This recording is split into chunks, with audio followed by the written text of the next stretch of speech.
Hello, this is a free call from An offender at the Chillicothe Correctional Center. This call is from a correctional facility and may be monitored and recorded. To accept this free call, press 1. To refuse this free call, press 2. Thank you for using Securus. You may start the conversation now. Hi, sweetie. Hey, sweetheart. How you doing? Doing all right. What you doing? Just laying down at home Yeah. by myself. Aw. Yeah, not really. Nobody but the cat? Why is that aw? No, just I don't like to be alone by myself in a house. That's just me. Yeah. Yeah. No, I know. It's just, well, I do have the cat. It's the only friends I have right now. All my other friends are at work. Aw. But I haven't really been feeling good today. I've been kind of nauseous. I've just been laying down, fucking watching TV. Yeah. It hurts. Good, I get dizzy when I sit up. You get dizzy? You there? Yeah, I'm right Can you here. hear me? Yeah, I could hear you. Mm-hmm. So, are you, like, is it just, like, the typical bugs that you usually get? No, I don't know what the fuck is wrong with me. I feel like I should go to a hospital because I've been getting, like, every week, like, off and on, every week, something different. But anyway, I have a dentist appointment tomorrow, and I'm, like, fucking terrified. I don't want to fucking go at all, but I have to go. For just a checkup and shit? No, like, so I have to, like, get one of my molars, like, I have to get it, like, extensively repaired. It, like, completely fucking shattered. Oh, wow. Well, I hear that the shot is not very painful, like, to get stuff done to it. Because every time I had something done to my teeth, it was always while I was asleep. So I really don't remember much. Well, for me, it's like, so my two front teeth, like when I was a kid, I like broke them in half, and every couple of years I have to go get the fillings replaced. Like, it's not the whole tooth, but like the very bottom of my two front teeth are fake because they shattered when I was a kid in a bicycle accident, and then they re-shattered again when I was in a skateboarding accident when I was like 12. And then now I have to go get them changed all the time. Anyway, I have these like metal fillings in the back of my teeth from like cavities when I was younger, and they're supposed to get changed like every 5 years or something like that because they just get old and start to break. Right. And so that happened a couple of days ago where like I was eating something like an almond or some shit, and it just fucking shattered my whole back left tooth, and it just hurts really bad. So I called the dentist, and I was like looking in the mirror at it, and it's like it literally just looks like I have half a tooth. Oh like my it God. just looks fucked up.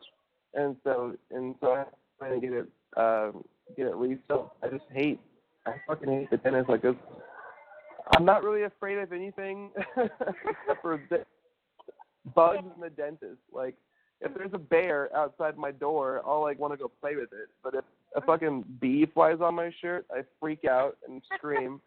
And and the dentist, it just makes me terrified. It's just I don't know. But dentists are very terrifying.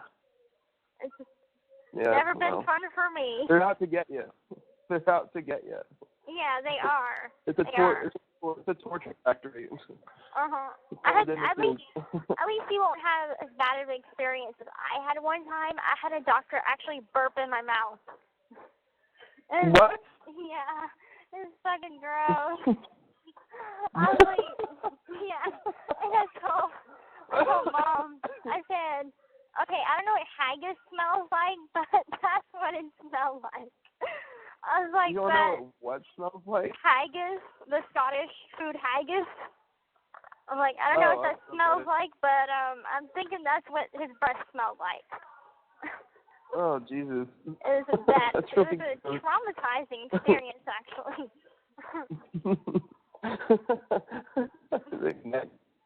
Yes, so don't ever go to the dentist in fucking Kansas City because they'll burp in your mouth. This phone is giving me so much trouble tonight. Like, I can't hear what you're saying or anything. Okay, hold on. my phone. Just hold on 1 second. It's probably not. I'm at home, so you know how it is when I'm at home. Mhm. Hold on.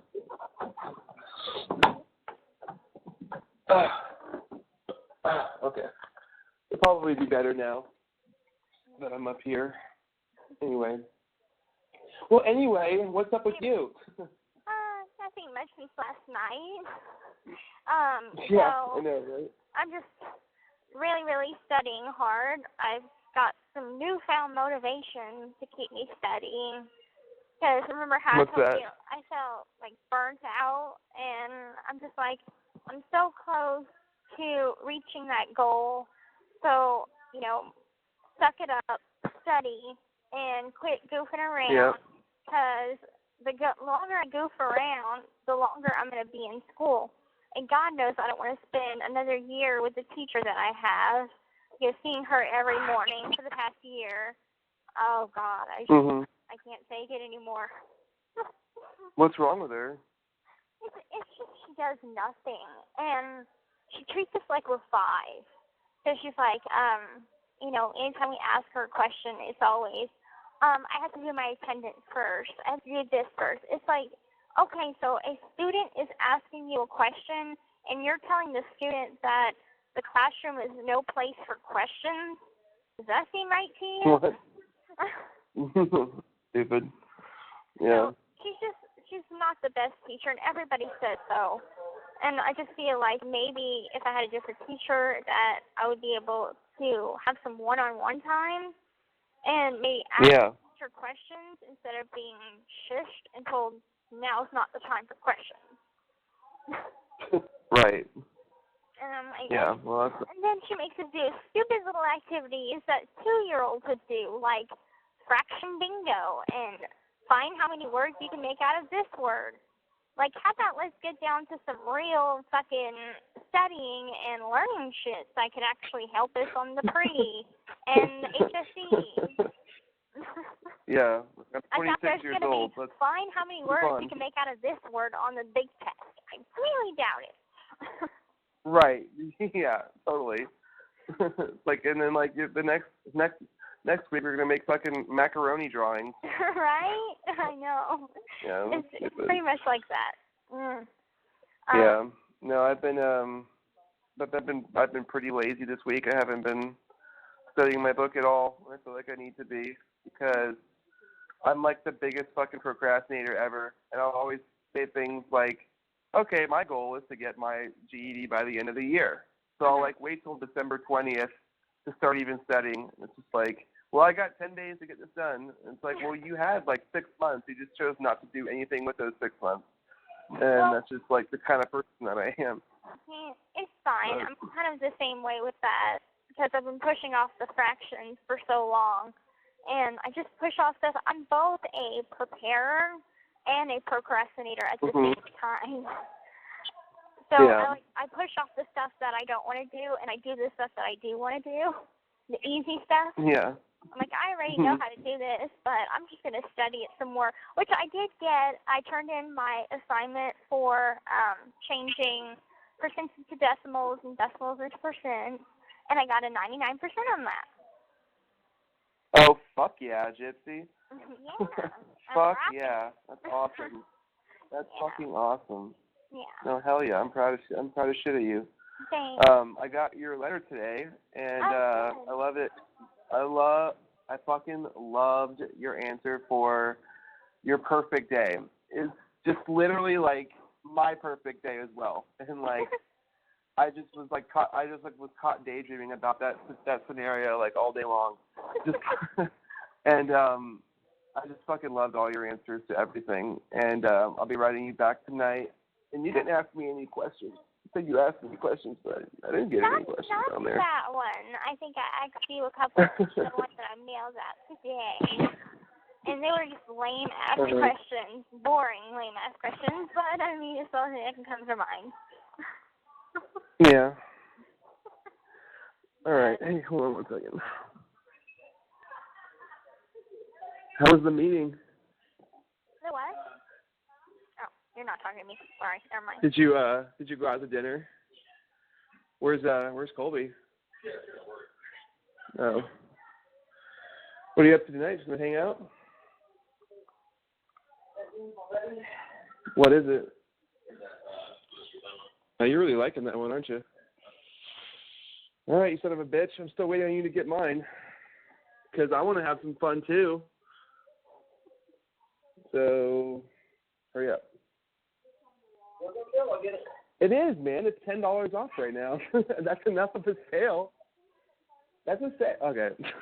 All right. You there? Yeah, I'm here. Okay. I didn't know you were talking to somebody I'm going back. Yeah, my roommate just walked inside, and I was like, oh, shit, hold on. How many roommates? Because now I have to leave. So I have 2, and one of them still has this. She has stuff that I had something I wanted to talk to you about with this, too, because I wanted to hear what you think about this. Okay. But hold on, I'm going to put my jacket on and go outside because I don't want to fucking talk about it in here. Okay. So hold on. Okay. So bear with me some more. I'm with you. Bear with me. Bear with me. Bear with you. It's like fucking 30 degrees outside now. I have to like get on a hoodie, a jacket, a scarf, gloves. Wear the whole thing, the hat, the gloves. No, for real, like, dude, life is so much different here than it is where I used to live because I never used to have to do this ever. And now I have to put on like 5 fucking layers whenever I want to go outside and take out the fucking trash. It's ridiculous. Well, honey, if you move to Missouri, it's the same way. But I will warn you, if you do move to Missouri, the weather never stays the same in a 10-minute span. Wait 10 minutes, it'll change. Trust me. Yeah. All right. I still have like whenever I go to a different city on my phone, it'll store the city and the weather app on my phone, and so I'll go in and look at it sometimes, and the Chillicothe will pop up, and it's like 29 degrees, and I was like, what the fuck, fucking Jesus Christ, 29 degrees? Like, how is it 29 degrees there, and then like 40 degrees in Seattle? Everyone always says things like, I have no idea. I think it's like the Arctic blast or whatever, but it snowed in Louisiana. I talked to Mom, and she said that it snowed. I'm like, didn't it? Like, the last time I remember it snowing was like in 2004. And it just snowed enough on the windshield to make a tiny itty-bitty snowman. And I was so excited about it back then. And now moving to a place, like living in a place that it's like there could be fucking 5 feet of snow outside. I'm like, oh, this is what I found so fascinating. Yeah. Well, you know, it's funny because when I first moved to Seattle, I was like,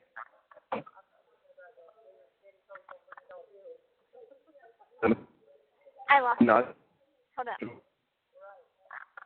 1 second. I'm totally with my I was just saying. All right. I think that's... No, it's not you. It's not you, babe. It's me. It's just my fucking house. It's me. I think it's a little early for that. Oh, fuck no. I'll probably never say those words to you.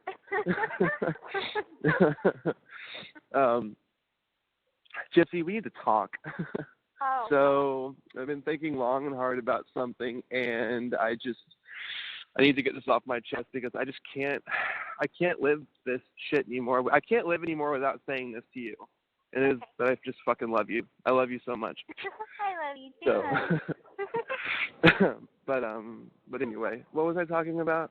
Oh yeah, so roommates. I have, and listen, there's a chance the phone might cut out again. And if it does, just call me back because I'm gonna go on a walk while I talk to you, and there's this one spot in between my house and the walking trail that it seems to be a dead zone, and a lot of times the phone will drop. But if you start to lose me, just hang on, and I'm sure it'll clear up.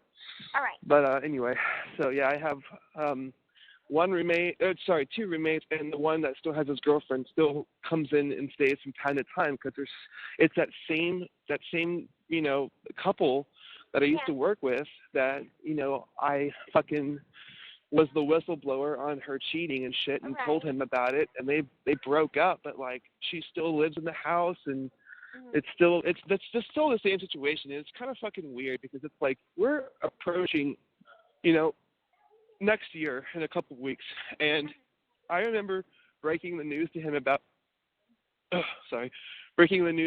all of this in March of this year, March of this year. Okay. And it's like, so it's already almost been a year, and you say that you guys are broken up, but yet y'all still live together, and they even sleep in the same bed sometimes, but they just don't fuck each other. Like, they haven't had sex with each other in like a year, but it's like they still sleep in the same bed sometimes, and like they'll cuddle and shit. And I'm like, you guys are like 32 years old. Like, what the fuck is going on? Like, this is weird. I don't know. Like, because she like just completely fucking destroyed him. Like, if you're going to cheat, like, I don't know, it's one of those things, like, for me personally, like, cheating is one of those things that is pretty much just unforgivable. And it all just depends in the way that you cheat. Like, if it's like you're cheating and then you're caught and then you say sorry and then you try and make up, and then while you're saying sorry and trying to make up, you're still doing it and you're still fucking, and which is what she was doing, then you're just like, you're a really fucked up person. Right. It even got to the point where she was saying she was going to therapy once a week, and it was a lie. She wasn't going to. She's like Ken. She confided in me a lot, and like I promised her that I wouldn't tell whatever she told me back to Eric. So she'll be like, oh Ken, you know, like I really love Eric and I want to get back together with him, and I'm going to therapy, and I'm trying to let him know that I care about this relationship and this and that. And then she's like, well, also 2 weeks ago, though, I slept with Andrew again. And I'm like, well, then what the fuck are you talking about? That doesn't make any sense. Like, right. You know, she's like, oh, I need attention. Like, he doesn't give me the attention that I need. And, you know, like, you know, we all have urges and this and that. And I'm like, I understand that. Like, I get that. But, like, you need to make up your mind. Unless you're fucking polyamorous, like, it's one or the other. You can't be both. Right. You know, like, if you want it to work out with, go ahead. Also, it's like, okay, so they're not together anymore, but they still sleep in the same bed and everything. And just it kind of, like, just seems like she is not exactly moving along, and he isn't either. It's like they're making it civil, but at the same time they're not together. It's just not healthy. It's not healthy. And I mean, it's like you're just playing with your emotions. If they want to get back together, then I would suggest couples counseling, because this flip-flop shit is not healthy for either one of them.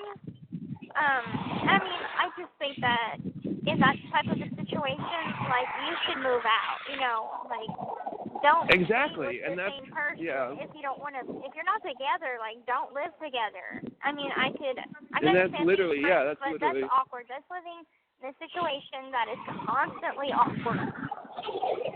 Totally. And that's why I can't wrap my head around it, because if it was me, it'd be totally different. So, like, that's what I said to her. I said, you know, you got two options here. You've got Eric and you've got Andrew. Eric, by the way, whenever I talk to Eric, he's like, Ken, I don't want to be with her anymore at all. Like, I have no attraction to her anymore. After all the shit she did to me, like, I couldn't trust her again. And I'm like, no, I totally understand. I feel like the biggest foundation in a relationship is trust. Like, you have to be able to trust somebody. That's, like, one of the biggest things. And, like, once that foundation of trust gets shattered, it's, like, really, really hard to rebuild it again. Like, you know, and so it's, like, if you love somebody enough, like they've been together for 5 years, I can understand. I've never had a 5-year relationship. I don't know what that's like, but that's like marriage shit right there, you know? Right. You're practically married at 5 years, you know? So it's like, I think at that point, I'd be willing to give it another shot under the right circumstances, but if it was a team effort, like we're both in this together. If you're still sneaking off behind my back and I find out a second time, a third time, then no, like that's it. Like there's no fucking way I can redo it again, because so I told her, I said, Colby, like, you have two options here, Eric or Andrew. And if it's Andrew, you have to move out. You have to move out. You can't stay here anymore for your sanity, for his sanity, for even Andrew's sanity. Is Andrew going to like it if you're still living with your ex-boyfriend? Like, you know, like, I don't understand what you're trying to accomplish here. 1,000 times more awkward. Does she not have for everybody. People to stay with? Does she not have?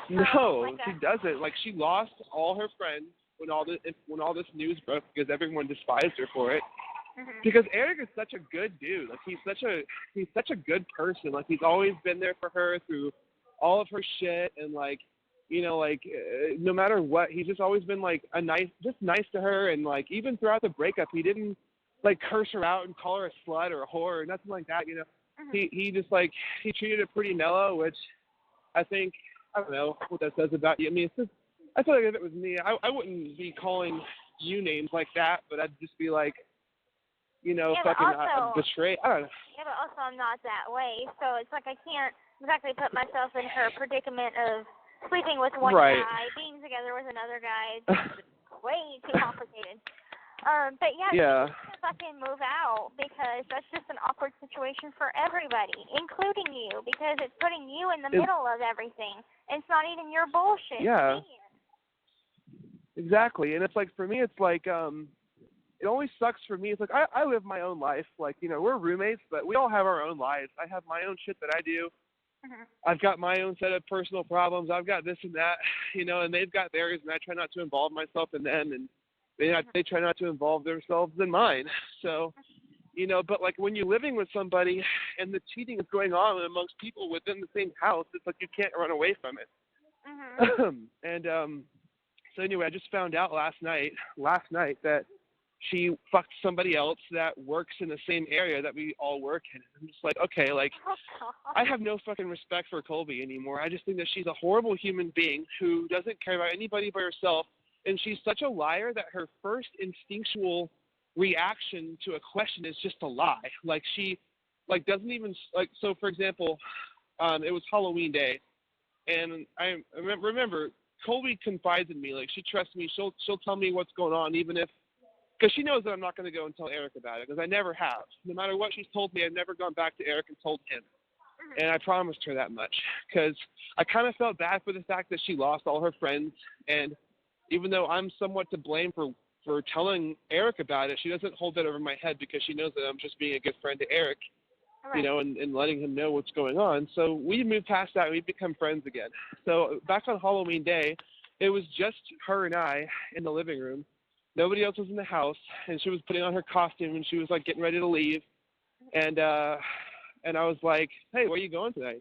And she goes, oh, I'm going to my friend Lone's house. You know Lone, right? And I'm like, yeah, I know Lone. I used to work with her. Like, just like, hearing her ask me that question, I immediately threw up a red flag that she was lying. Because I'm like, so where are you going tonight? She goes, oh, I'm going to Lone's. You know Lone, right? Lone's like some other girl that we work with. And I'm like, yeah, I know Lone. We all used to fucking work together. What do you mean, do I know Lone? And she goes, oh, yeah, I'm going to a party at her house. And I'm like, okay, cool, we'll have fun. And then a couple of days later, we're talking again, just her and I in the car, like we're both driving to Starbucks or something. And she was like, I was like, oh, so how was your Halloween party? She was like, it was fun. Me and Andrew were hanging out. And I was like, I thought you said you went to Lone's. And she goes, oh, no, I went to Andrew's. I just didn't want to. I'm like, what the fuck? Like, you know, I just love how, like, she goes, I thought I told you I went to Andrew's. And I was like, no, you told me you went to Lone's. And that's just bizarre that, you know, your first instinctual reaction is just to lie to people. Like, you know, like, I don't know. It's just, she's a pathological liar, 100%. And I don't know very many of those kinds of people in my life. I just will lie for no reason, you know, like, because it's not like she had anything to lose or gain by lying to me. So it's just people who lie about shit for no reason.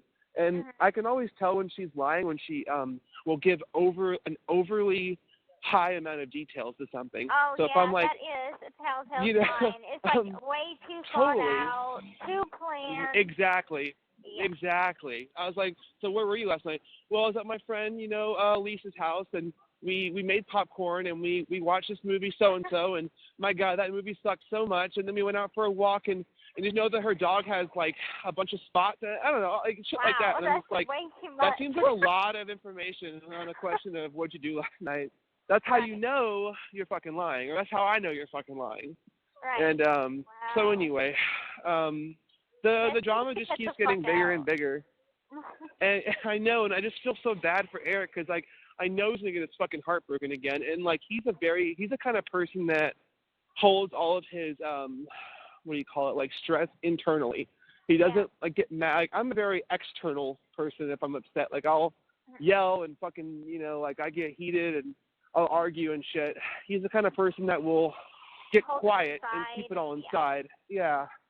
And he's been doing that this entire year when it comes to this Calls relationship. from a correctional facility and may be monitored and recorded.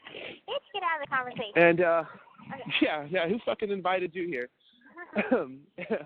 And anyway, so I just feel like if this were to happen again, he's going to snap. And I don't know in what way. Like, I don't think anything crazy is going to happen, anything dramatic, but he's going to break down personally, I think, and like have a mental breakdown or something, you know, because there's only so much you can run over a guy's heart before he just fucking breaks down, you know what I mean? Like, it's just, so I'm worried for him, and yeah, I just hate it. It's like, this is supposed to be Christmas time. Like, I'm trying to fucking enjoy this shit. Right. It's my favorite holiday. Like, happy and cheerful. Like, I mean, the stress is high. Like, whenever a holiday like Christmas comes around, there's a lot of stressed out people. Everybody thinks that everybody is just so merry and joyful, and really everybody's got their own shit to deal with, and it's a very stressful time of year. Yeah, totally. And hold on. Okay. And yeah, so it's just like I'm over here trying to buy a Christmas tree and set it up, and they're over there arguing. I'm like, hey guys, look over here for a second. That's a fucking Christmas tree. Like, be happy. Right. It's be a happy, Christmas tree that I put up. Yeah, I fucking spent 2 hours on this shit. Look at all those lights. I did that myself, okay? Be happy, goddammit. Aww. But yeah, it sounds like she needs to get out. And, I mean, that's just not a healthy environment at all. And especially to go through that for a year now. God, like, the time is way past. Totally. It's burned out now. And then, like, and she'll, like, go on, like, online and, like, look at apartments and be like, hey, Ken, come look at these. And I'm looking at it like, oh, those are pretty cool. She's like, you want to be my roommate? I was like, no. That'd be hella weird if I were to be your fucking roommate. Like, how weird. Eric would probably think that we're banging each other if I did that. Right. So, right. Nope. Not with the track record you have right now. I don't want to be your roommate. Exactly. It's like, if that was me, every guy that I'd come across, like, would be a suspect. Everybody would be like, oh, she's banging him. Okay. Yeah. That's not yeah, a good exactly. reputation to have. No, yeah, not at all. Sorry, bitch. I'm already betrothed right now to my darling in Missouri, so back up. Damn right. But yeah, if but not, I will hunt anyway. you down, bitch. I've got a track record. Okay. I've got a rap sheet. Rap sheet has secondary murder. I will annihilate. She knows you. She knows all about you. We watched Dr. Phil together. Oh, okay. Yeah. And I got so pissed. Well, no, actually I didn't get pissed because I told you, like, I watched the second one at I was watching my neighbor's house. I was watching or not my neighbor's house, my friend's house. I was watching his cats, and I watched the second episode there, but I DVR'd it back at the house, and I got mad because she deleted them after she watched them. And I was like, hey, and I was like, you know what? I was probably gonna delete them anyway, just because they make me sad. Like I honestly, like, I hated I mean, it's like I told you in the letter, like, I loved watching them, but I can't watch them again. It's just too sad for me to watch. Yeah. It just tears me up to see you like that, just to see you emotional and stuff. I mean, yeah, I've already moved past the sadness of the story itself, but just seeing you, like, on camera crying, I can't do it. Okay. I can't do it. Then don't watch it again. So, and besides, like, I'm quite happy for the interviews and shit to be over now, because now I can actually move on from it all. Because for the past 2.5 years now, it's been this constant. Every time I try to heal, I have to do an interview, and it rips that wound open again. And I'm like, I just want to move past it. And it's like, how can I move past it? That's exactly, if it keeps on coming. Exactly what I was talking to your mom about. So. Yeah, because when the day I found out about Nick's trial getting pushed to next year, I was like, I like immediately texted your mom, and I was like, I can't fucking believe this. Like, like, I just want Gypsy to be able to, like, get that final bit of closure, and now she has to wait another year again. And, like, you know, I want this wound to start healing properly, you know, and I mean, whatever, but Well, I think for me, one of those things that there's just nothing you can do about. The county trial, it will come in its own time, and I'll finally have that closure of knowing that he's behind bars. But as for, I guess, the emotional closure that I need for right now, it's just a break from all the media attention. Like, I am very happy for all the support that I've gotten, but doing interviews and everything is just really, really hard. And I only did the 2020, the one for the new documentary, and the Dr. Phil one and the Japan one. And I was flat exhausted. I'm like, I'm done. Like, Oh, yeah, that new documentary. When is that supposed to come out? I think next year. Hold on, I'm standing up for a little bit. Okay. Okay. The one for, like, Discovery Channel or something, or History Channel? Yeah, it's for, I think, Discovery Channel, and it should come out next year. The lady is in England, so it's not like I can write her. I can write her, but I don't know how many stamps it takes. It takes like 2 weeks. To England, so, right. That's why I had, like, Mom keep in contact with her. So, sometime next year, and I mean, I think that I was very open about things in that one. I think it's just all the same questions for different people, though, from different people.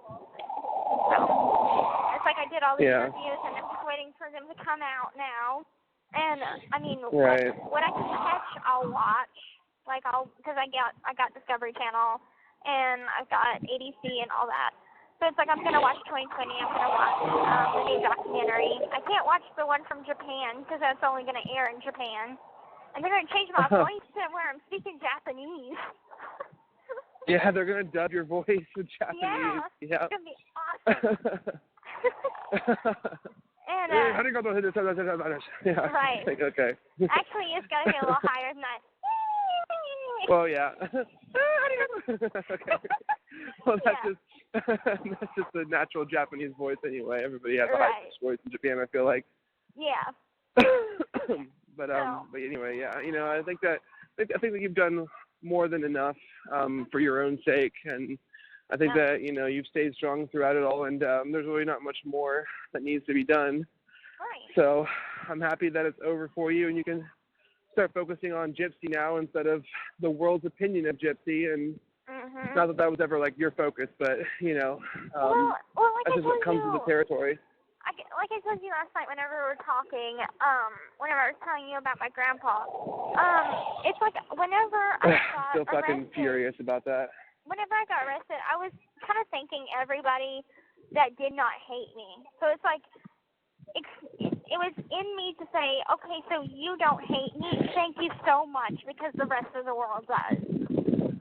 No, I feel like the majority of the world doesn't, and only a small fraction of the world does. And not anymore. It's like, not anymore, but whenever everything came out at first, what do you mean not anymore? It seemed that way. So that's why if anybody was supportive, the first thing I'd say is thank you for understanding.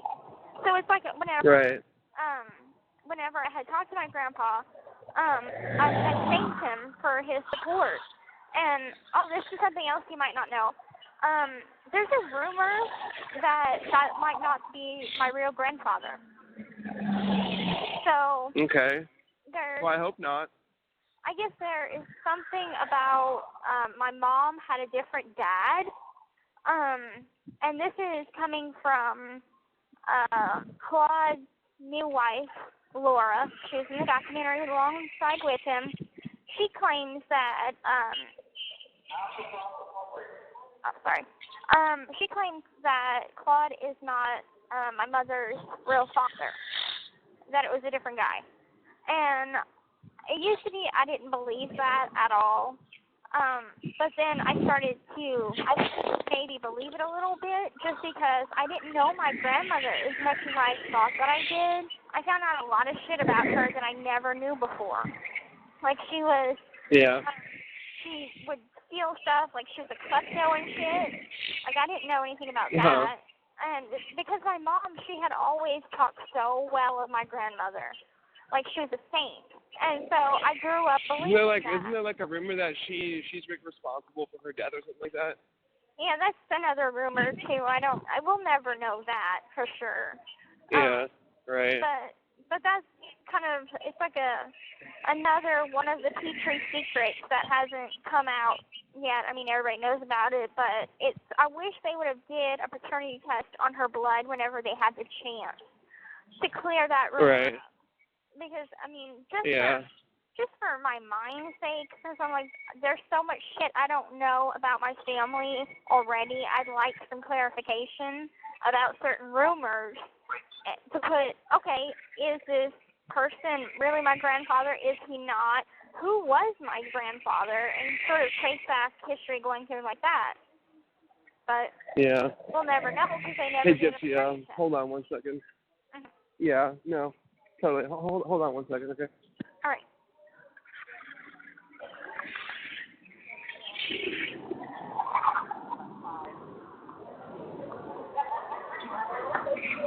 You need to go inside before you freeze to death.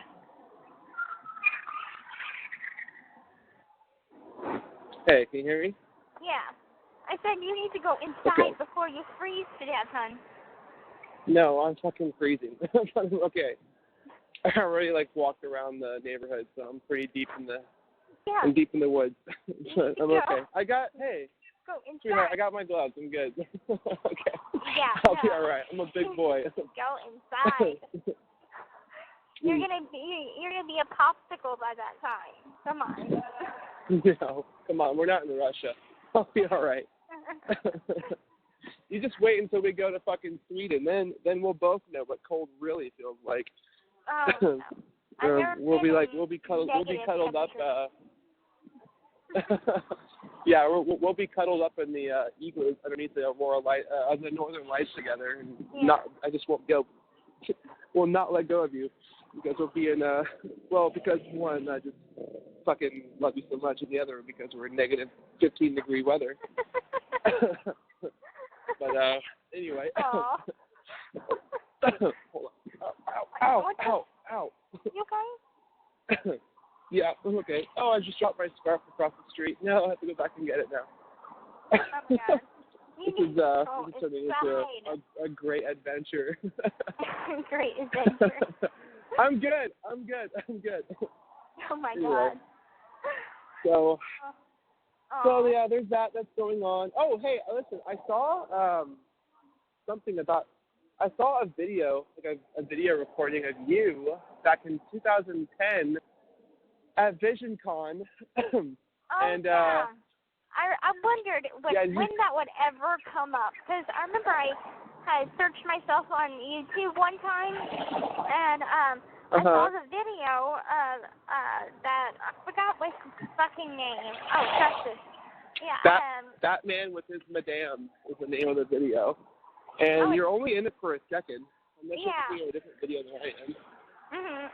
Yeah, that was me. And, yeah, that was you. And as soon as the camera pans over to you, we see Dee Dee holding your hand, and I was like, of course. And then you waved to the camera, and I don't know I couldn't tell what your cosplay was or what you were wearing, but you had a pink wig on.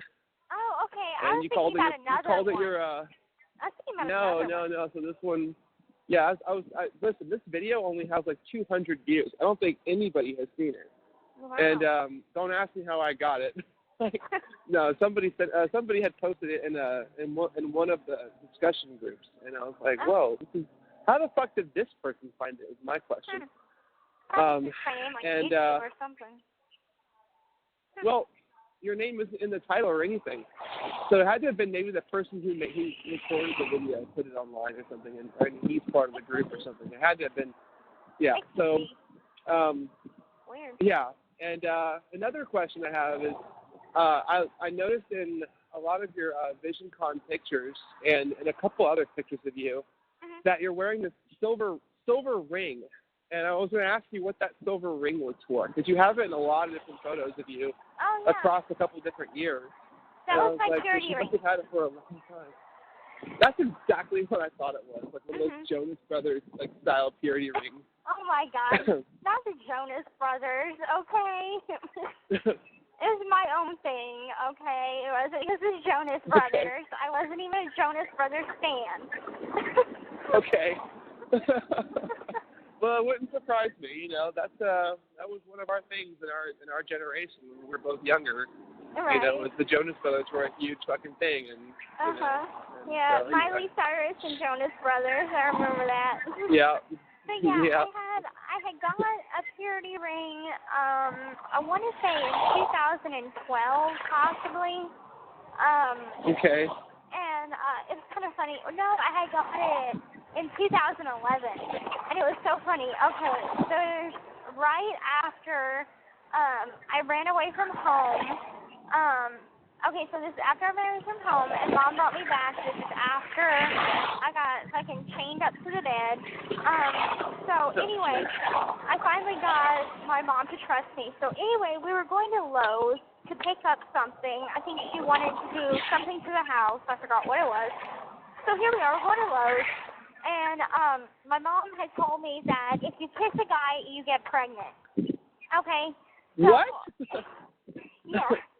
So anyway, I hadn't started my period, and it had been like 30 days, and usually I'm like every 27 days. So I'm like, this is weird. I'm late. Okay. So my mom starts freaking out. She's pregnancy tested me like 4 times. No fucking way. Yeah, I'm like, Mom, I did not have sex with Dan. Why are you so freaking worried about this? Like, we did nothing. And she's like, well, you kissed him. And I said, yeah, a small peck, 1 time. Okay, whoop-de-doo. And she's like, well, you still can be pregnant. And so. Wow, your mom is crazy.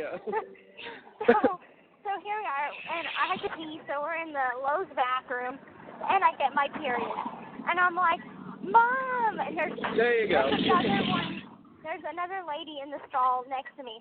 And I'm like, Mom, it's okay, I'm not pregnant.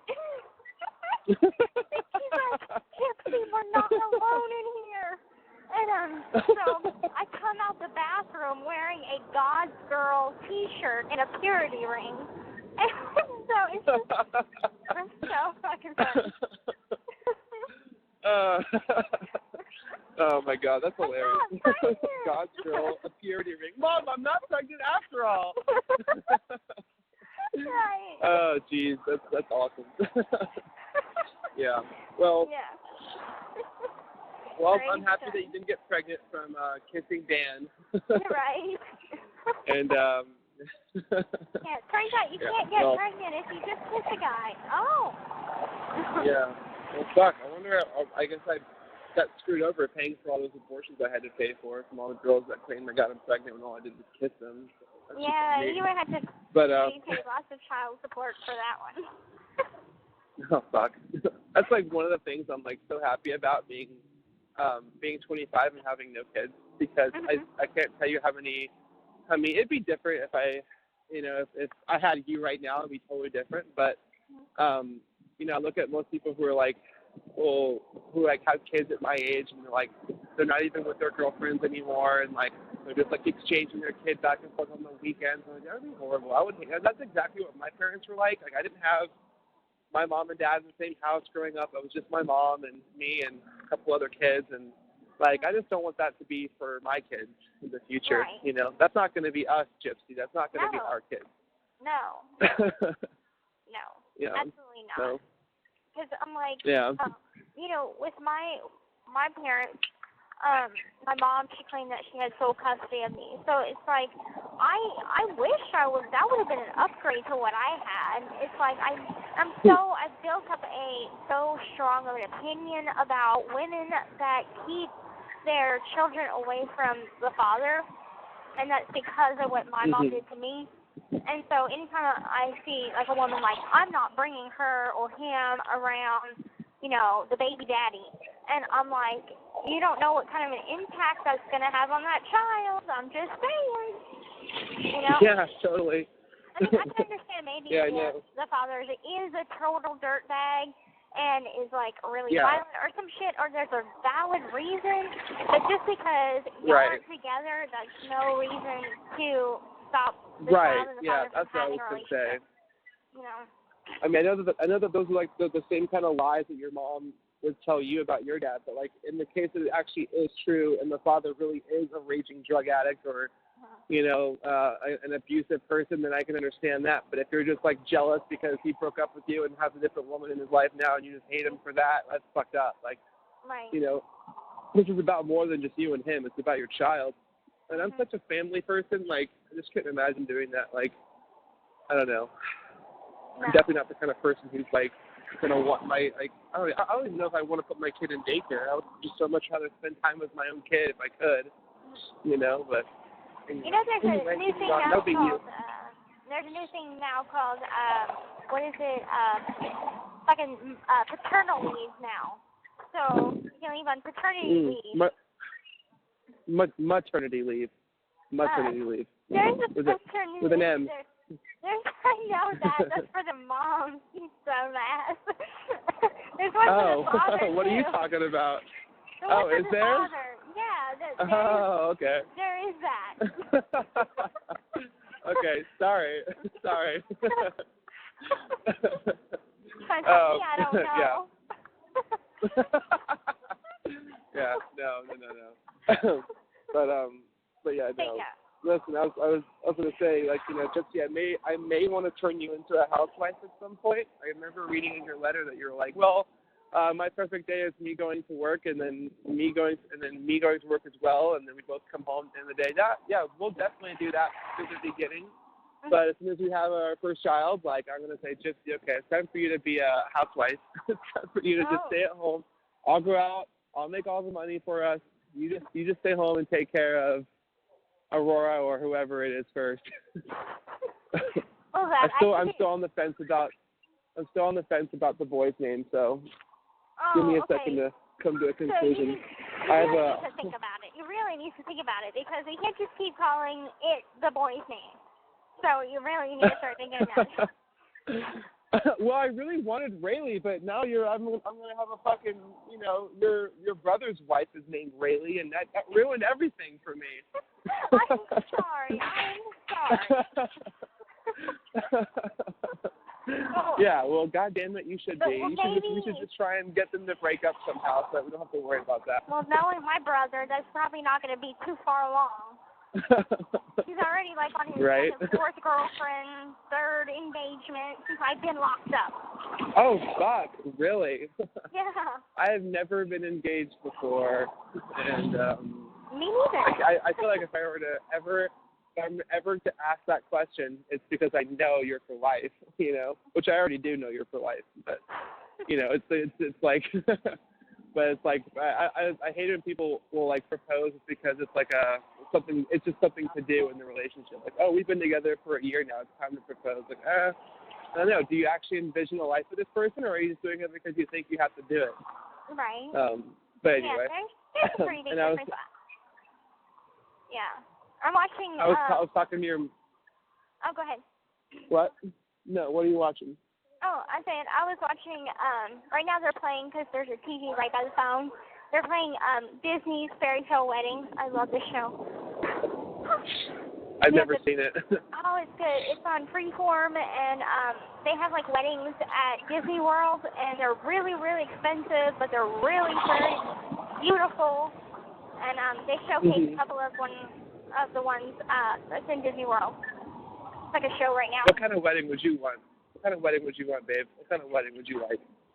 If you were, tell me your ideal wedding, your dream wedding.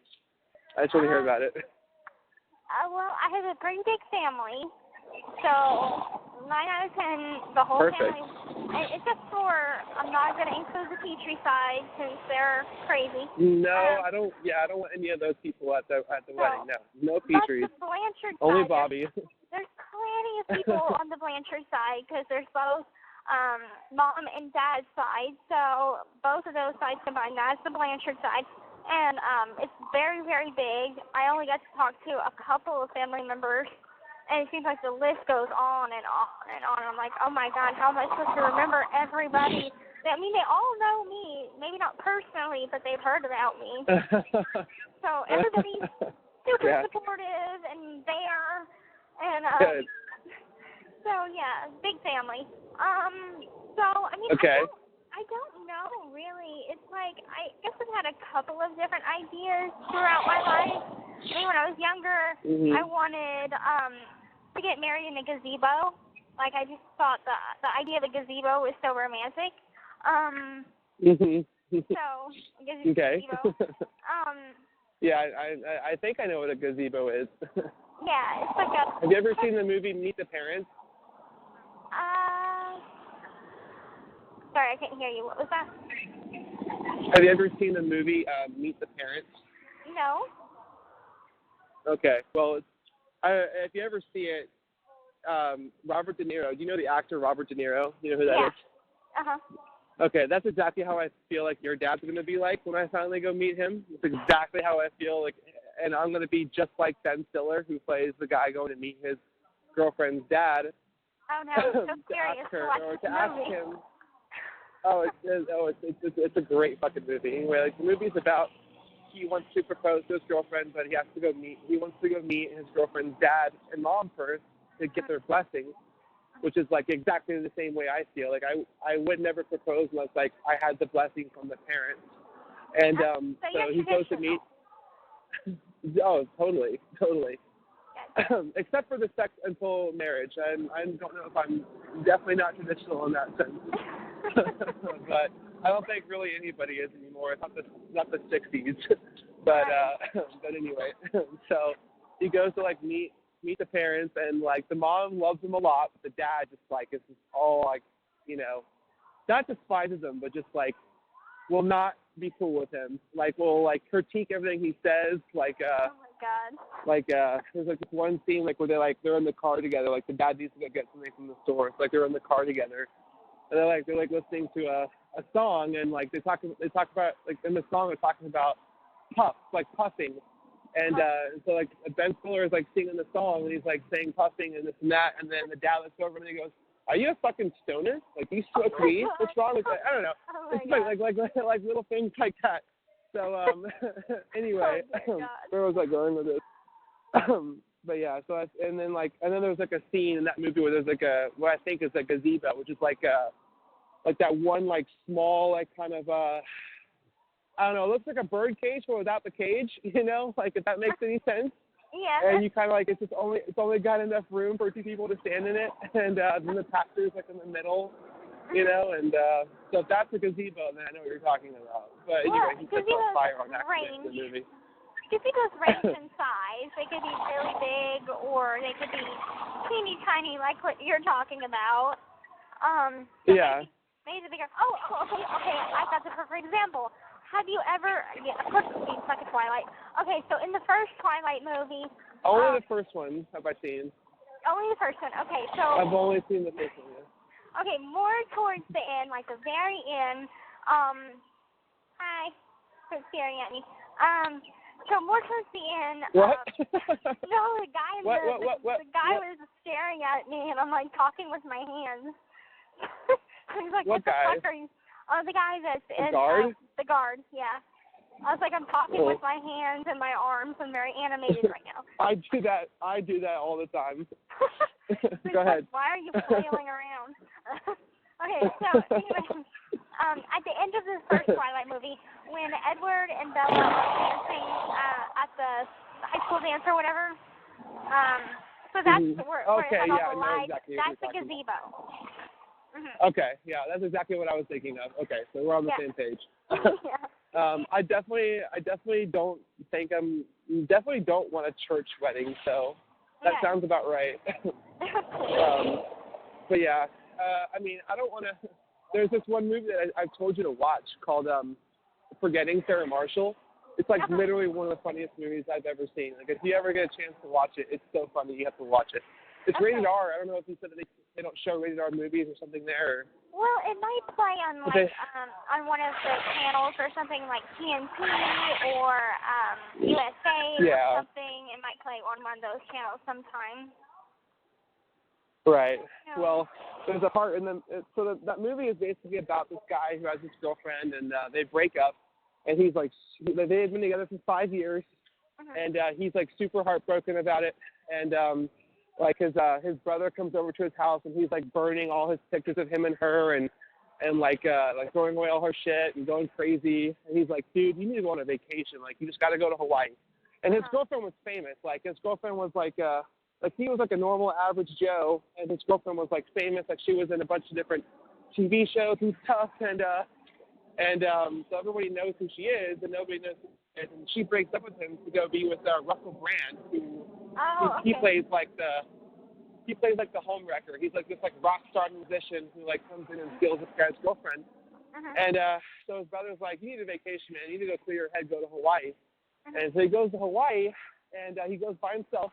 And just so happens to be, when he goes to check into the hotel, he sees his ex-girlfriend, Sarah Marshall, that's her name, and she's at the hotel with her new boyfriend, Russell Brand, and he's just like, oh, fuck, like, he has to, like, you know, enjoy his vacation while they're there, and fuck, I forgot where I was going with this. Like, I had, like, a certain scene I was going to talk about. So far. I'm like, yeah, I got thrown off track because I almost got hit by a car. I had to like jump outside the road. Anyway, I'm like walking on this road right now that has no sidewalks, and I'm kind of scared because it's really dark, and I'm wearing all dark clothing, so I don't know if anybody can actually see me. You need to go home. I swear. Sweetheart, I'm like a mile away from home now. I can't just go back. Why? I actually am like lost. I don't even like since I walked outside, I haven't stopped walking. So I have no idea where the fuck I am. Oh fuck. We need to fuck. All right. take a map. Do it like a GPS on your phone. Yeah, well, that would require me hanging up on you, which I'm not going to do, so I'll figure it out. But, I don't know. Anyway, I was talking to your mom about, God damn it, it's going to come back to me. I just got to change the subject for a minute because if I just sit here thinking about it, it's going to be dead silent on the phone for like 20 minutes while I try to recollect my thoughts where I was going with this movie. Well, while I got you on the phone, okay, so do you know the name of the actor that plays the Hulk in the Avengers movies? Mark Ruffalo. I need to tell Jelly that because we have been pondering on this one. And she's like, Mark Ruffalo. It starts with an S, and I'm like, I keep on wanting to say David Duchovny is the only thing that comes to my mind. And I'm like, I know that. No. I don't even know who that is. X-Files. The guy on X-Files. Oh, yeah. Mm-hmm. Okay, gotcha. Okay. Yeah. Okay. And then it was Edward Norton in the one that wasn't supposed to be, or the one that, there was an Incredible Hulk movie that came out in like 2008, and it was Edward Norton who played that one, and Tim Roth was like the enemy Hulk, and then they didn't want to use him for the Avengers movie because apparently he's like a big asshole of an actor, so they got Mark Ruffalo to do it. Okay. But anyway, I was talking to your mom about the other day. She was like posting all these videos of her. And I thought it was Missouri because she was saying I'm in something. What was it? What's the city your mom's in right now? The town your mom's at right now? You know? The vacation one? Yeah. I have no idea. Well, I know it's somewhere in Mississippi. Right. So I saw like the two letters of the state MS, and I was like, oh my God, is she in Missouri? Is she going to visit Gypsy and she's gonna like surprise her or something? And I was like looking it up on Google Maps. I was like, I wonder how far away this city is from Chillicothe. Maybe she's actually going to visit her. And then it was like, no, dumbass. MS is Mississippi, and MO is Missouri. Yeah. And I was like, oh, that's right. How can I fucking forget that when I write Chillicothe MO 64601 in 2 days? Yeah. She told me about like I remember what you said about the Bambies, and I'm like, yep, that's my man. Oh, she told you about that?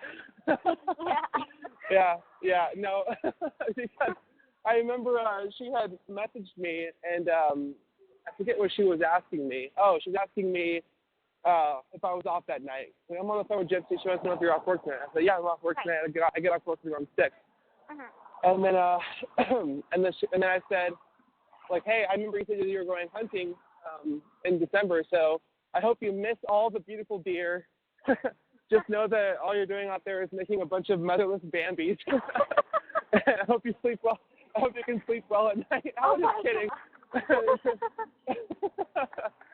And then she was like, I don't kill deer, I just eat them. And I was like, yeah, I know. I was raised by my mom, so I'm kind of a softie in that sense. I couldn't even kill a rabbit. Right. And then I said, there's a song called Beta Hook. I forget who sings it. But yeah. Have you ever heard it? It's like a country song called Beta Hook. I was like, yeah. Like that song was kind of written about me. Like I kind of fit that profile a little. Except I do drive a truck and I know who Jack Daniels is. Yeah, you work in a bar. Yes, absolutely. Yes. Right, but I'm like that when I was like listening to that song, I was like, damn, dude, this is like me right now.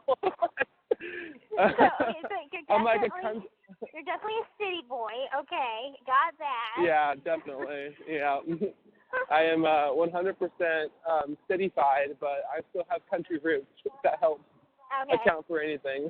Well, I'm not a redneck woman. I'm not gonna be wearing no fucking booty shorts and holding a baby Daisy on my Dukes. hip.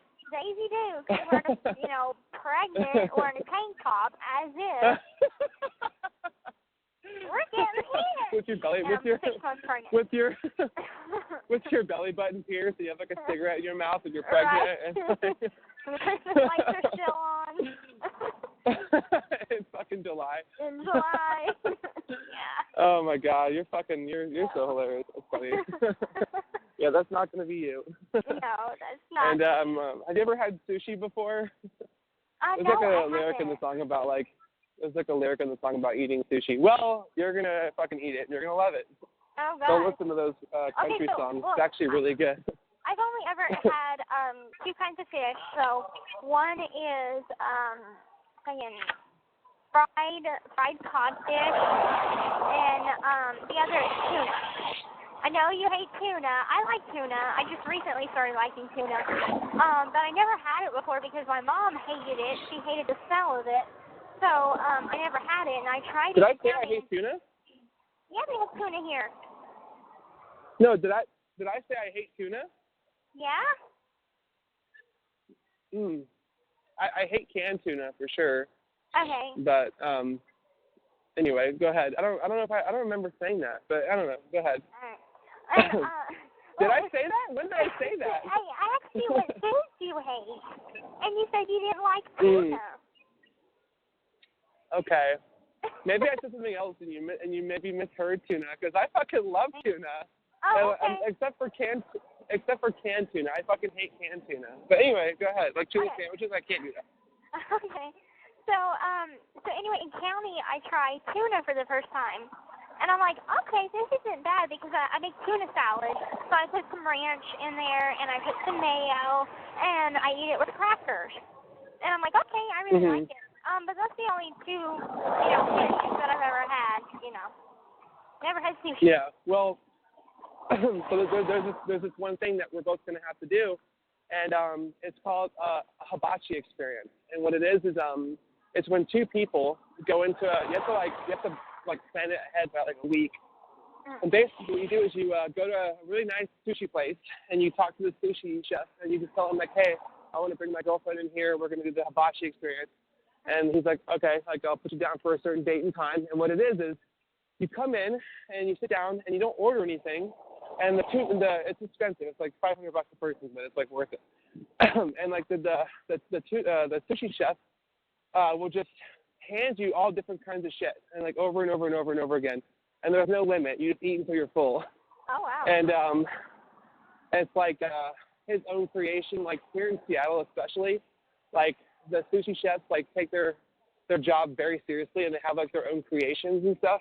And in fact, at the restaurant that I used to work at downtown, we had sushi there, and then the sushi chef quit and took all of his recipes with him.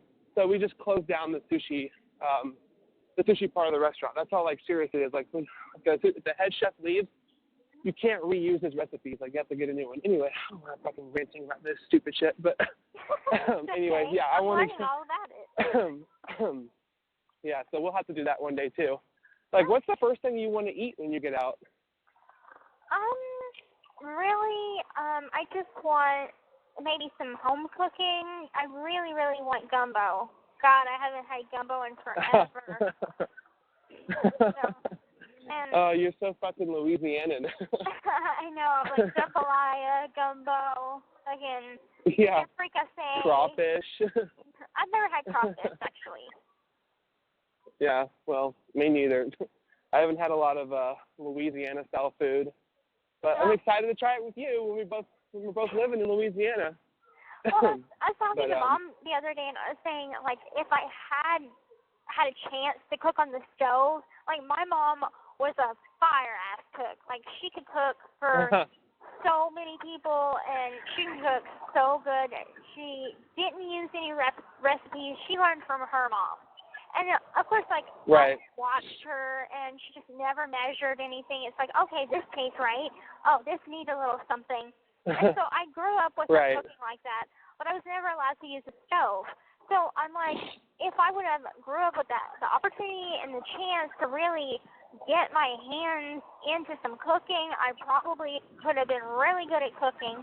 But as for right now, I'm like, okay, so I'm making meals in the microwave, and I'm learning how to be a pretty good prison cook.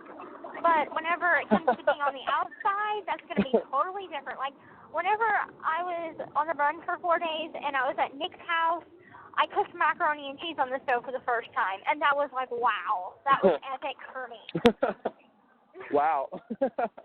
Yeah. I feel like there's so many first-time experiences that you haven't had yet. I just can't wait to see you dive into things like that. Have you ever gone swimming before? Probably not, right? Not really. I've been swimming with my mom, but I wore floaties, and she never let go of me. So I never had the chance to actually try to swim on my own. So yeah. I remember one time I was like, I'm swimming, I'm sinking. Yeah, no, I mean, I haven't gone swimming in years because we just don't do it in Seattle. But yeah, I want to teach you how to surf, girl. I want to teach you how to surf. That'd be awesome.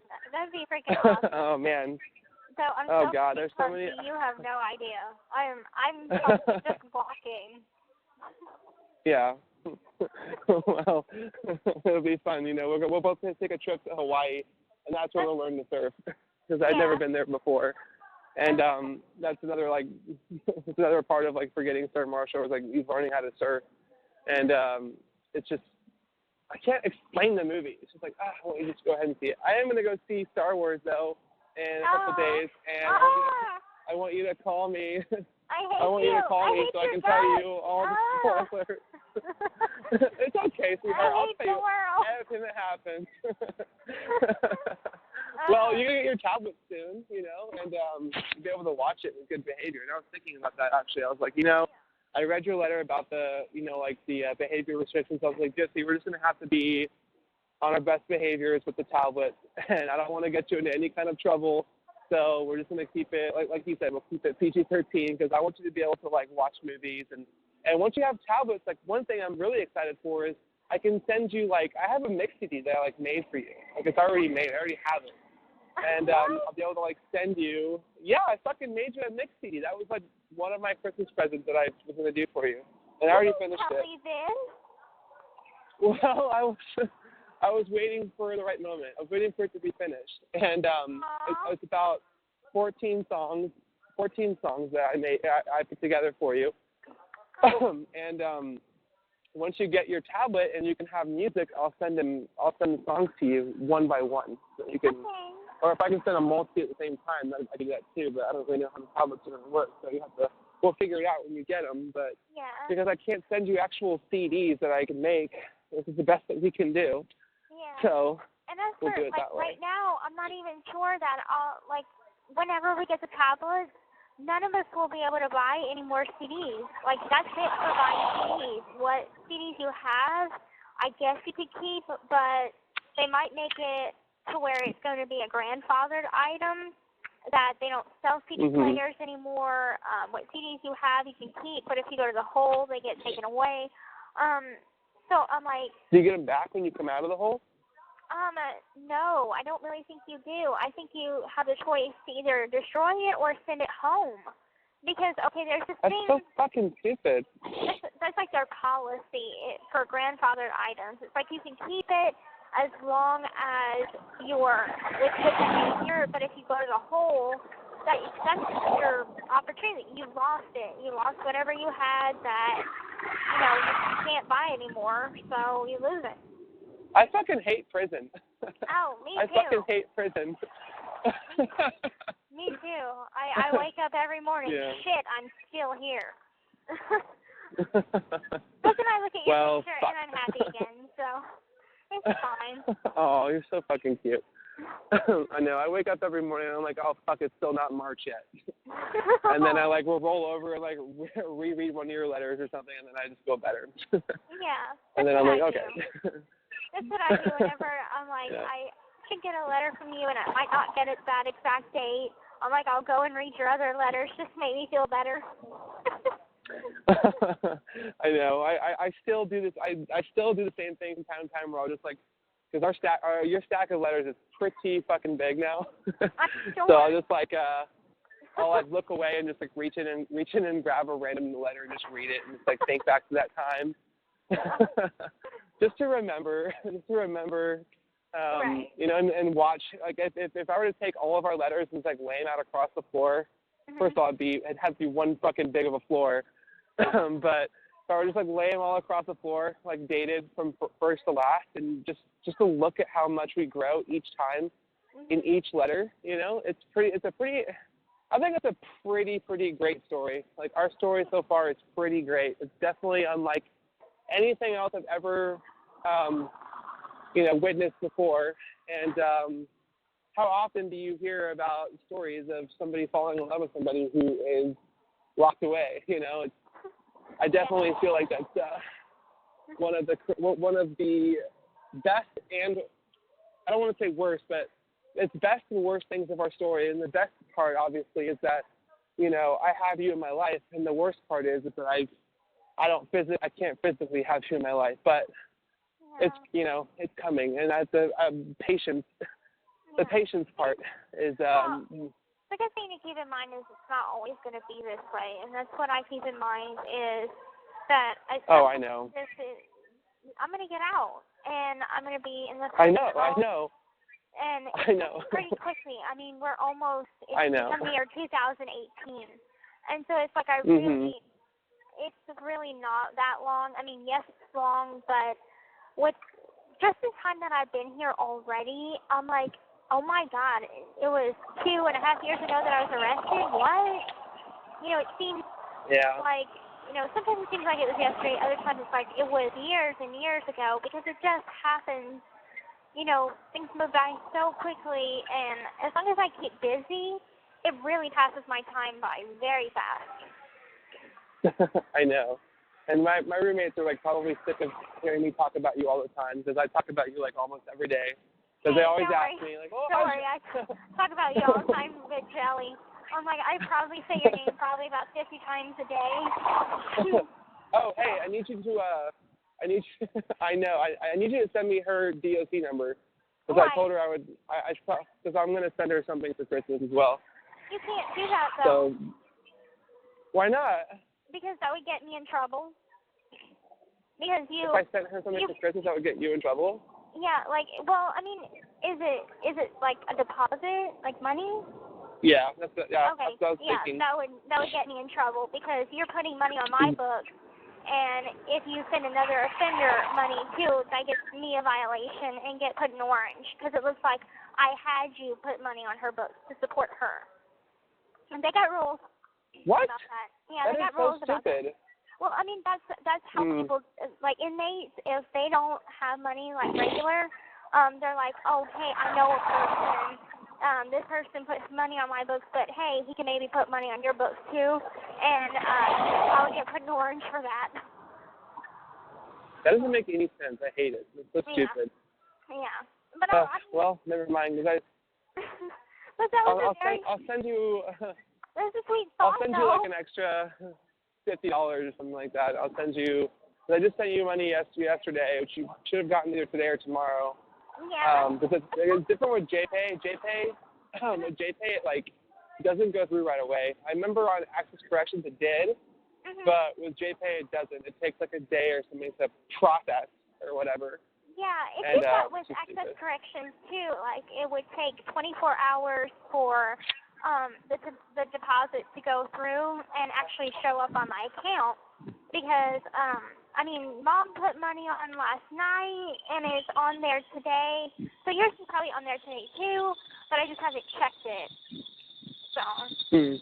I put a message on it, so I want to know. Let me know if you actually get the message. I want to see if that actually works. Okay, I think I'm still trying to. I think it does work because I got Mom saying just 200 or something. I'm like, okay, this is a weird email, but okay. Gyps 200. Yes. All right. I'm like, okay. Well, yeah, because I feel like everybody calls you Gyps, but me. Like I don't know. I just love Gypsy too much. I'm so used to Gypsy, I couldn't say Gyps. But anyway, that one's reserved for you. You could be the only one that calls me Gypsy. Am I the only one, really? Yes. As far as like people in your life. Mm-hmm. Okay, well. Like my dad. All right then. My dad calls me Boo. Mom calls me either Hey, Gyp Boo. or Baby. My roommates, they call me Gyp. So it's like, I kind of have to get used to it because usually when somebody calls me Gypsy, I'm in trouble. Gypsy Rose up here, Fletcher, get over here. Oh, God, that's a lot of trouble. Yeah, no, same for me. Kenan Rayleigh Euchre, you come here right now. Oh, fuck. It's like right the other way. No. Yeah. I got called to the office, caseworker's office today. They rejected my Cosmopolitan magazine because they said that it was too sexually explicit. I'm like, okay, so this would be the second one well, that I've had rejected. It's Cosmopolitan, dude. You can't, there's no fucking way. Right, like, literally every Cosmopolitan magazine is all about, like, sex. So. I'm like, and I told her, God damn it, give her fucking magazines. Like, she's in prison. Like, let her have. Right. Like, I told them, I said, I only get it for the perfume samples and maybe the sex positions, but that's it, you know. Yeah, that's like a guy. That's like a guy getting caught with his like Playboy magazines. And I only have them for the articles. Okay, I don't actually look at the pictures in them. Right. Like, yeah, okay, dude, okay. It's like, we'll take your word on that, whatever. Yeah. Yeah. Well. But I got a good anyway. perfume samples going, so I'm fully ready for whenever you come. Okay, babe. Okay, I can't wait. I think what was it? Oh yeah, last night you told me you keep restricting me. You know, like you put me on restriction mode. It hurts, Gypsy. It hurts. I didn't put you on restriction mode. You put me on restriction mode. You're like, Ken, when you come visit me, don't pick me up. Hey, you just leave me down. Put me down. They're coming. No, I'm just fucking with you.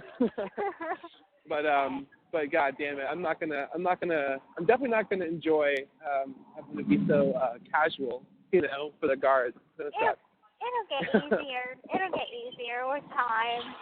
I think like once we had a visit where we can just like talk and stuff, that it'll be easier and you'll feel more comfortable. And because I'm gonna be, love you, Susie. I'm gonna be completely honest. I'm like totally nervous about our visit. What? Like I'm excited, but I'm like Why? so fucking nervous because I'm worried that they're gonna like single you out again and like pick at you again. I'm just like so worried. Oh, I thought you were saying nervous about like seeing me. I was like, what? Oh, no. Are you serious? No, I'm so excited about seeing you. I'm worried about the environment. No, I totally, honestly, I totally agree and understand. I totally agree with what you're saying. I feel like they know, like they're gonna know me out there. They're gonna know who I am, and they're gonna be definitely watching me because, sorry, I almost slipped because the roads are really icy. Okay, babe, I'm walking home now. I don't know where the fuck I am, but I think it's in the direction of home. It's like homeward bound. I'm just like, I have no fucking idea where I am, but I think eventually I'll get there. Well, the good news is I'm back into an area where there's a bunch of cars, so I think that means I'm no longer in the middle of nowhere. But right. Right. Anyway, what was I saying? Hey, what was I talking about? You were about the upcoming visit? Yeah, and I said A. What was I going to say? Oh, fuck. There was a point in there somewhere. Oh, right. Okay, they know who I am up there because, A, I've been suspended for 6 months. So they probably are going to, have record of that when I come up to visit. They're going to say, oh, so they pulled me up on the computer, has previous, suspension for open mouth kiss on so-and-so day. So, okay, they're probably going to be watching me for that again. Yeah. And B, I know that they probably monitor, who you communicate with, and I'm probably very high up on the list, so they probably know who I am, and and if they read our letters, then they damn sure know who I am. Oh yeah, so, they read the letters and stuff, and it's listen to our phone calls and all that stuff. It's like wow, But I mean, yeah, well, fucking life invaders. Right. It's like everybody's so nosy, and I feel like everybody knows so much about me already. It's like word gets out so quickly. Whenever it's about me, it's like news spreads like wildfire, and it's the new talk of the camp. I'm like, do you guys have anything better to do than talk about what's going on in my life? Because it seemed like whenever right when I got back from school that day, half of the wing already knew, and I'm like, I just got back from school. How? How do you know this shit? But it was. I guess somebody who saw us told them. Yes. One of the girls on the wing was like, I was there, and so tell me the rest that happened because she only saw part of it. And I guess we kind of freaked out her kids because her kids are like, Mommy, is she going to the hole? And I'm like, oh God. Oh man. Yeah. Well, now I know. And I remember I was thinking back to how I was saying I'd never been in a prison visitation room or a jail visitation room before. And I just remembered recently that's not true. Actually, my older sister, was in jail for 6 months one time, back in 2013. She got arrested for drug possession, and she's clean and sober now, but she had a problem way in the past in Florida. And in Florida, if you get caught with just a couple grams of weed in your pocket, they put you in jail for 3 months. It's very serious in Florida. Oh wow. Any Republican state, drug charges are ridiculous. They'll put you in jail for years for having personal use drugs in your pocket, even if it's cocaine or whatever it is. They treat you so severely, which I think is stupid, but. I guarantee you there's a huge amount of girls in Chillicothe right now who are in there for stupid fucking drug charges. Oh, yes, there is. So that's just something that's... I was just happy the judge or the prosecutor didn't hit me with possession of, the Vicodin pills. Xanax and Vicodin and shit, yeah. I had over 190 pills in my backpack. Oh, now, the label was ripped off, so you couldn't tell whose it was. It was my mom's, but I had it in my backpack. And so I'm like, I'm just happy they didn't hit me with that. Yeah. Well, anyway, so I went to go visit my sister in jail one time, and it was me and my dad. We both went to go visit her, but it wasn't an open visit. She was in county jail, so it was behind a glass wall. It wasn't like what you see in movies, with a phone. It was just holes in the glass pane, and you had to talk through the holes. Anyway, so basically it was the visitation room was connected to the what they call the pod, and the pod that she was in was a huge open area with a bunch of beds and shit, and she would just run up to the window, and everybody behind her could basically look at us. There was no privacy. Not that I really cared because it was just visiting my sister, but anyway, and she had gotten so fat, and it was funny because I remember my sister's always been very thin. She's a very thin girl, and I remember seeing her walk up to the fucking glass window, and I was like, holy shit, girl, you got big. And I can say that to my sister. It's whatever. We talk to each other. Right. Damn, Savannah, you got fat. And she'll look at me. She's like, oh, fuck you, Ken. I'm like, yeah. Well, what have you been eating in there? And she'll tell me about like back when she was in county, like I remember she would call me, and I was a horrible brother. I would like never answer the phone, like never talk to her when she was in jail. Maybe once a week I would, but not even that. Maybe once a month. She would always ask me to like send her money and like care packages and shit. And I remember going online and like looking at these care packages that you could send them, and they were like fucking like $150, $200, and all that it was. At the time, I was like a broke kid. I didn't have money at all. I was like back in 2013, I didn't have money to be able to do things like that, like I do now. But so I remember looking at it. It was like $150, and it was like a big gift basket full of like ramen noodles and candy bars. And I'm like, are you kidding me? I can make this shit myself for like $25. Like, exactly. 150? Like, that's fucking crazy. Yeah. Anyway, and she was like, yeah. And I was like, well, how do you even eat the ramen noodles? Because you don't have a microwave or a stove. Like, how do you make the ramen noodles? Like, oh, we don't make them. We just we make what's called ghetto popcorn, which is where you just open the bag up and you put the powder in and you just close up and you just crunch it in your hands and eat it like that. I'm like, oh, God, that sounds horrible.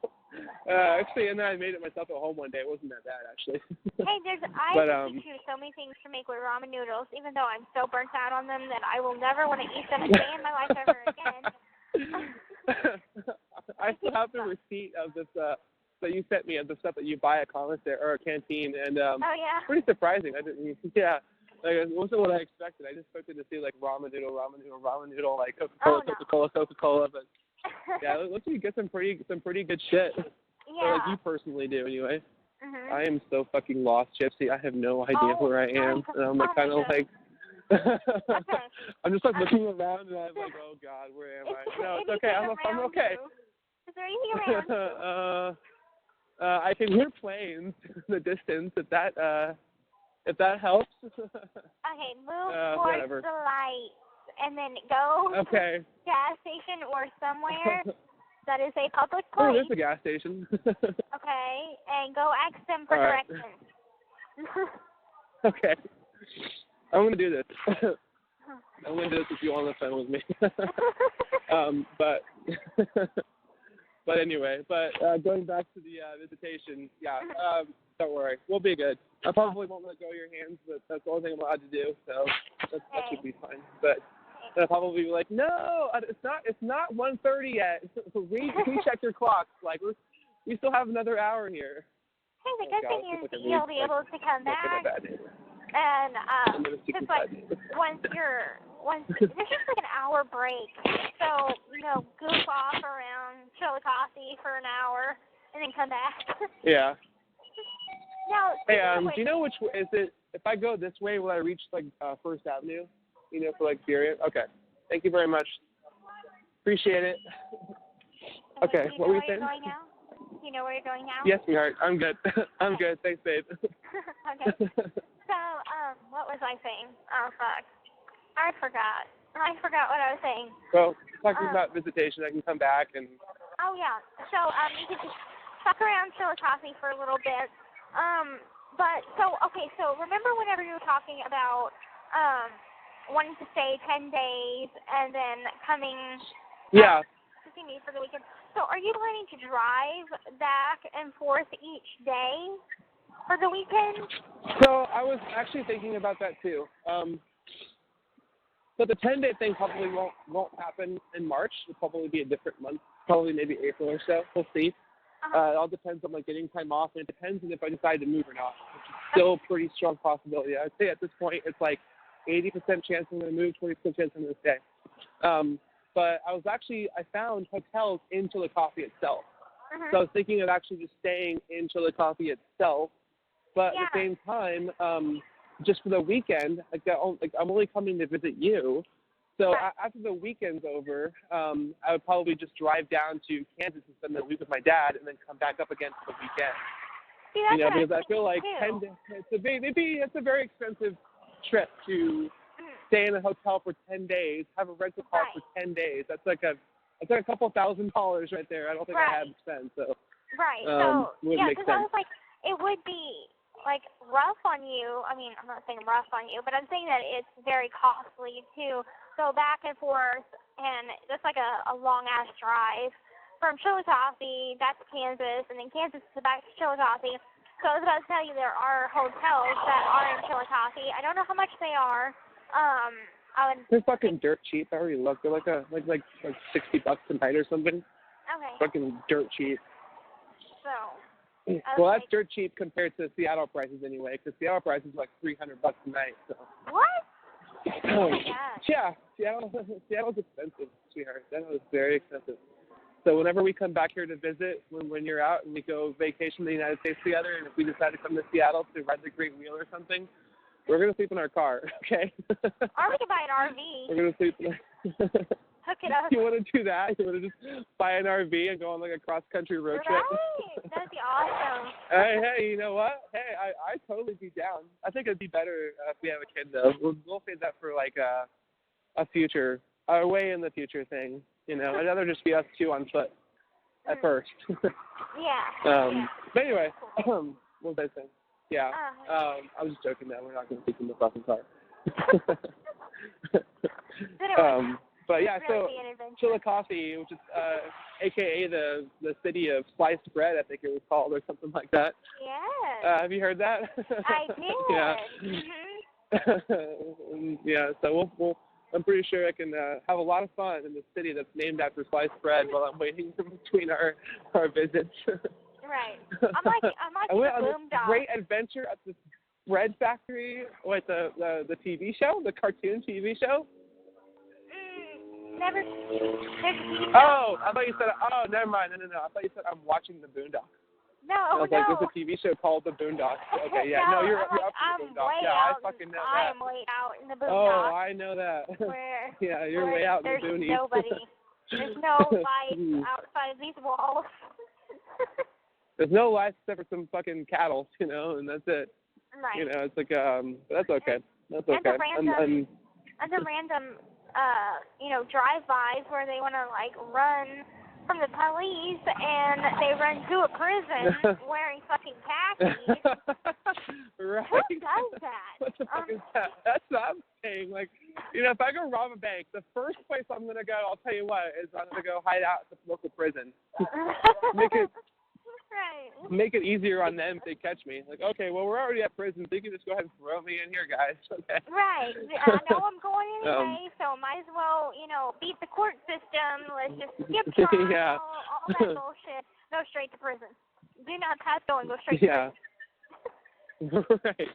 I speaking of which, speaking of bank robberies, it was kind of fucked up to transition the topic from this to that, but I messaged Chris last night, and I said, hey, I talked to Gypsy, and I know you told me not to, or you told me, I didn't need to or whatever, but I did anyway, because I'm stubborn.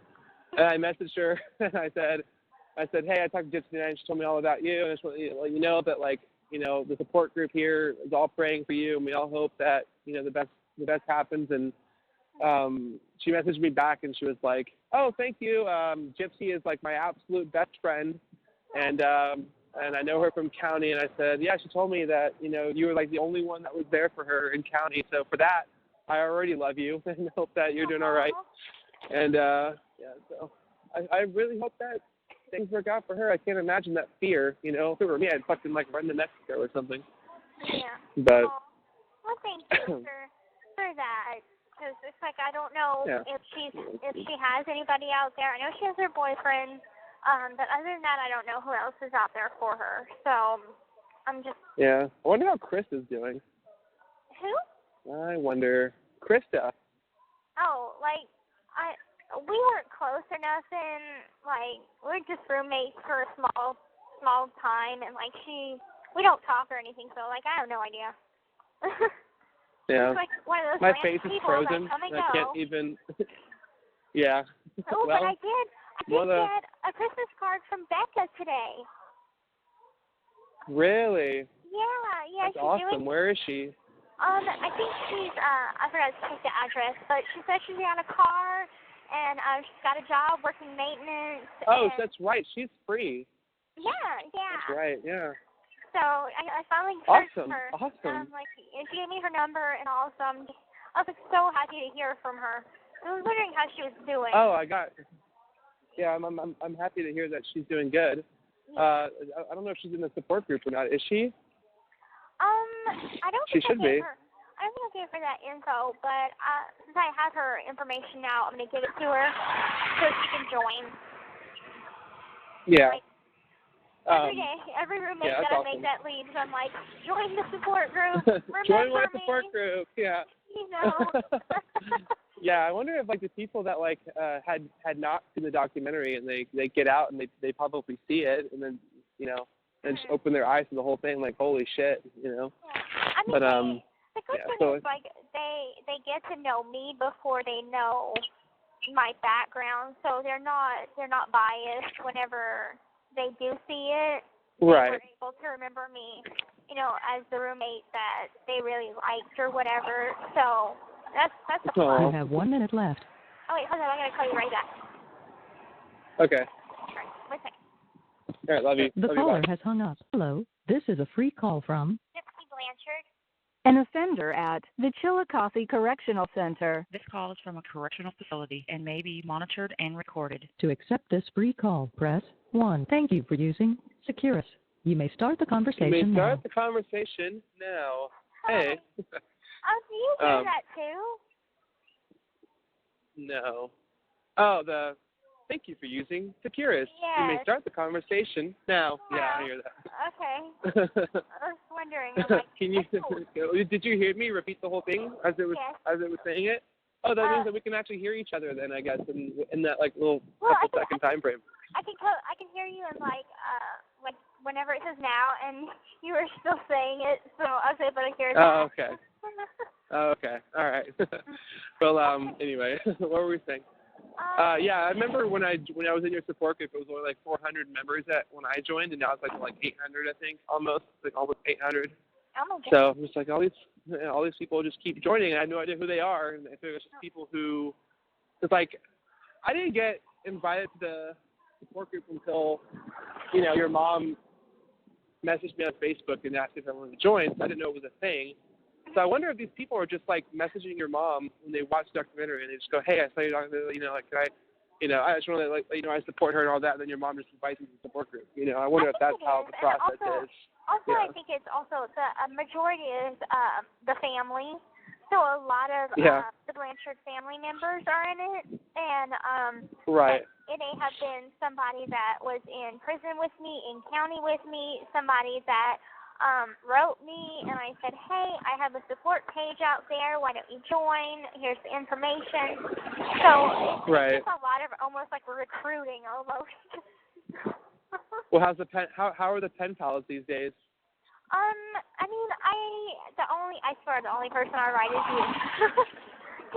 It's really? It's just not that boring. Like writing anybody else is a chore because it's like it seriously is. Because I'm like writing. I think I wrote that in my last letter. I was like, I'm sure like writing only me. Yeah, I got your letter. Hey, I never get bored writing you either, sweetheart. I fucking love writing you, and it's like, and honestly, I know what you mean about the chore thing. Like, I could never write anybody else anything else because I just don't care enough. But you're the only one that I can sit down for hours and like write letters to. No, well, I feel the same way. Because it's like whenever I fucking miss you, Gypsy. Fucking hurry up. Hurry up. I miss you too. This is killing me. Come on, Mark. Let's go. Let's go. My face is fucking frozen solid right now out here in this weather. But need to go home. Are you home yet? March is coming soon. I think I'm close. Okay. I see that building in the distance. I think I'm following the North Star, babe. I'll get there. Good. No, I'm not. No, I can't actually see any stars. I think I was reading in the science book the other day that the North Star is a planet. Is it Venus? I think it's Venus or. You're asking me? I have fucking no idea. I don't know. I couldn't even fucking point to the North Star in the sky. I have no idea which one it is. Great. Yeah, sorry, hon. I'm not that guy. Well, science is supposed to be something I'm good at. That's the subject that I actually like. I'm the kind of boyfriend that's not going to take you hunting. I'm the kind of boyfriend that cannot point up the stars to you and say, yeah, that's the Orion's belt. I know that one.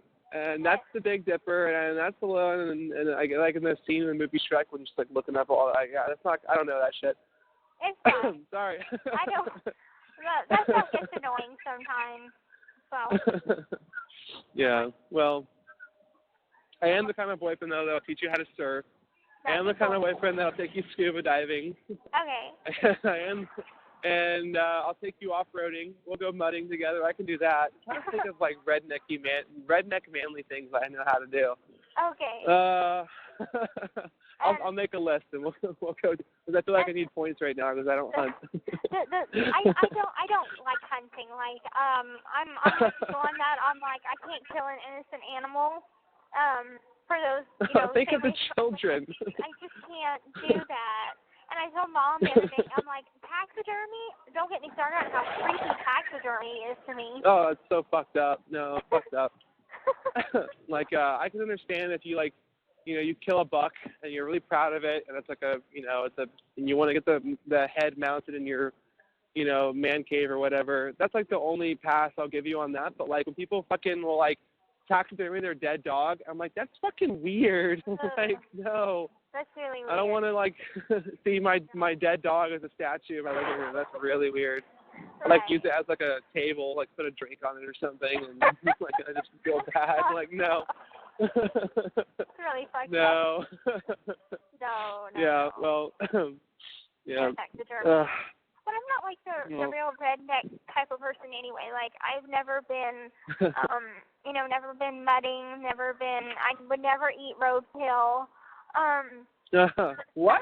Eat roadkill? Who the fuck eats roadkill? Well, I mean, I've seen some rednecks that eat roadkill. No, that's not normal. That's not normal. Oh, okay. No. Who the fuck would do that? Like, hey, look, there's dinner dead on the side of the road. Okay, so have you ever seen the show, Honey Boo Boo and Yeah, I've seen that stupid fucking show. They ate roadkill, and they were. Oh God! Well, they're just like they're inbred savages, is what they are. Yeah, I know. Oh my God, I would never eat that. But some people say that I'm like high maintenance, and I'm like, I'm not high maintenance. Oh yeah? Are you? I'm like, okay. She's the kind of girl that wants the $50,000 wedding ring. Okay, she wants hell like. No. Not 50,000. I'm like on the side that's like, okay, don't buy an extravagant, expensive, like crazy expensive ring because it can go on a really nice honeymoon. What you just spent on a ring. Okay, I like shiny things. Of course, I'm a woman, duh. But like, why don't we have a very nice honeymoon and just have like a normal, just unreasonable priced ring, I'm that way. Well. So I'm like, I'm not high maintenance. I definitely. I like. No, I'm Christy. You're a fucking girl, Gypsy. It's okay. It's okay. Listen. In some ways, I'm a spoiled brat in some ways, but in other ways. I'll tell you what. I'm not. No, go ahead. In other ways, you're not. Yeah. Well, listen. I fell a little bit more in love with you, even though I felt like it already reached its limit. But I fell a little bit more in love with you today when I read your letter about your perfect day because. I can't tell you how many girls I've dated who their idea of a perfect day is for me to like take them here, take them there, buy them this, buy them that. Like they're so materialistic, and I can just tell that that's not you. So no. My body temperature like literally raised. My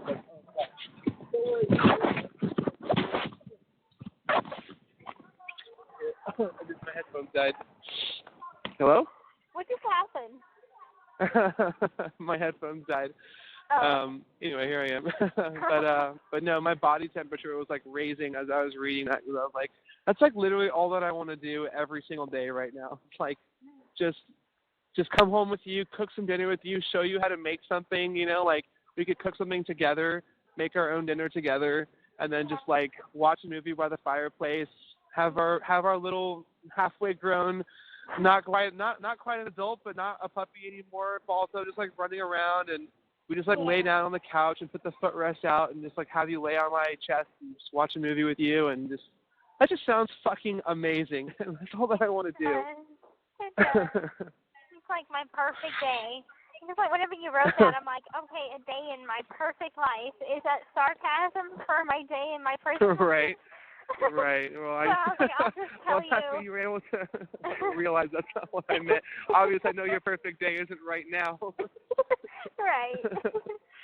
But yeah. So I can't wait, hon. I just can't fucking wait. I just can't wait so much. Like, we have to take baby steps right now, and the first baby step is getting through the next 3 months. We already did the first 3 months, which was honestly not so bad. Like, it was kind of a cakewalk. You know, we made it. You know, right. And we kept in touch all the time. We talked every week, and so still writing letters. And so I mean, it wasn't that bad. I mean, it's still very long. Don't get me wrong. It's like killing me, but at the same time, it's still bearable. And so I know the next 3 months will be the same. But every day gets a little harder for me, just because I fall in love with you every bit of more, and so it makes it just a little bit more hard. But I'm totally fucking smitten by you. Like, I'm just totally smitten by you in every fucking way possible. And I just can't wait to just hold you again, babe. I just fucking miss you. And I just hope that you know all the time that you're always on my mind, and I just love you so much, and that's never gonna change. Well, it's never gonna change. And I just can't wait. And okay, so going back to this letter that you wrote something in, and you said that you would tell me on possibly the next phone call. So I want to hear all about this fantasy that you can't tell me in a letter.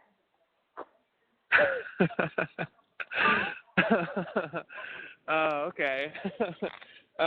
Well, I'm trying to remember now what the fuck I was thinking about, because when was that letter dated? Because I have multiple fantasies. That was probably dated the 21st. Oh shit, so that was like 20 days ago. I don't remember. That was a while back. Shit, on the spot, like, I can't, I don't remember. It was so long ago. Well, it really I wasn't. got your letter like 20 days later. I'm like, fuck. What was the context? I forget what I was talking about in the leading up to that. Did I just say that, or like? It wasn't just random like that. I think it was something. I think it was in reply to me asking you about a golden shower, actually. Oh no, it was not, because I don't think I have. Maybe it was. Maybe it was. I'll no, go back in my letters. Hey, like I said, like, I'm down to explore crazy shit with you, but that's definitely not like one of my first. Yeah, it's pretty fucking kinky for sure. But you know what? Hey, I'm down. It's definitely not one of the first things I'm gonna want to do with you. Let's save it for any other time.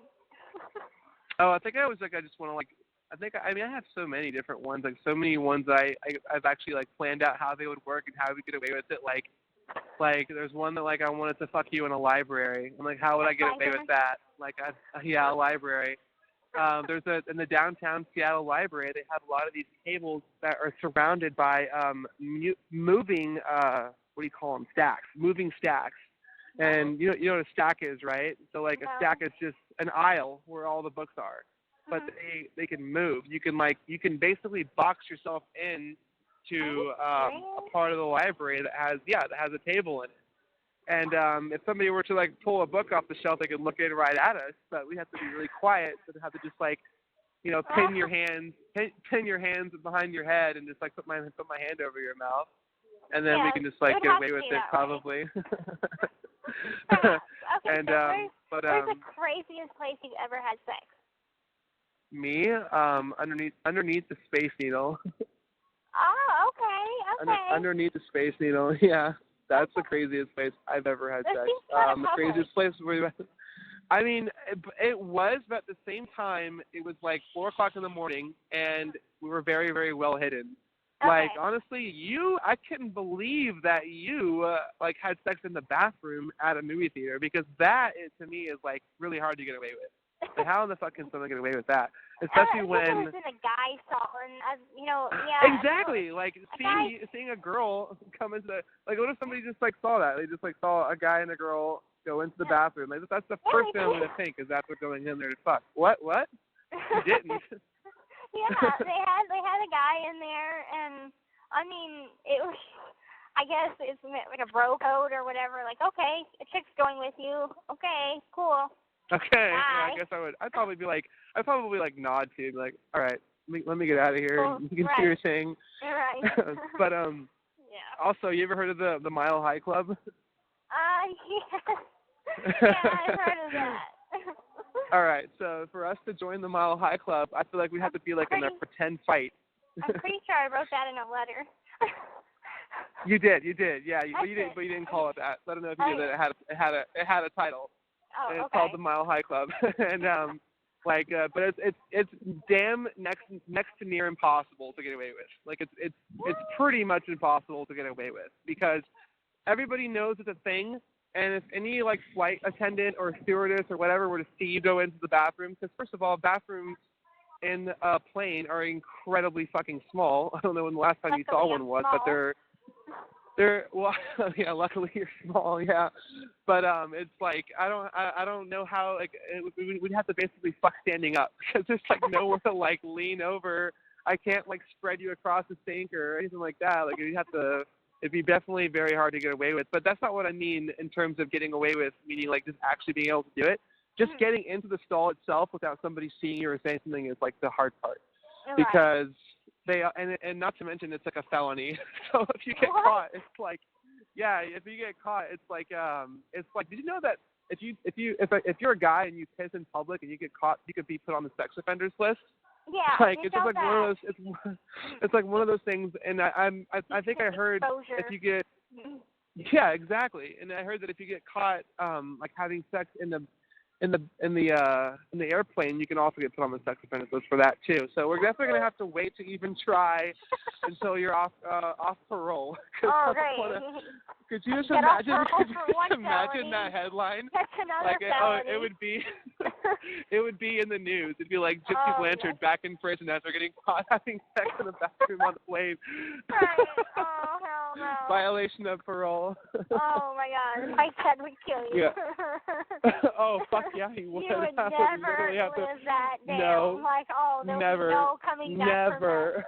from No. Our dreams of marriage would all just die on that day. Like, gone. Like I waited 5 fucking years for the love of my life to get out of prison, and then I sent her right back. And now her dad hates me, and oh my God, that would just we'd have to live a Romeo and Juliet lifestyle after that point because your parents would both hate me. My parents would probably hate me, not you, and you just have to like sneak and get away with it. Because my mom still asks about you all the time. You would probably be banned forever since you'd be my co-defendant. Oh, I know. I wouldn't be able to come visit you, or no. they'd probably block my letters, and it would just be a shitstorm. Right. But I wouldn't forget you. I'd be like, Gypsy, I'm still out here. Right. Love you from afar. Love you. Don't leave me. I'll still write letters and everything in Morse code. You'll get a fucking I'll have to write you letters. skywriter in the fucking sky and shit. Yeah.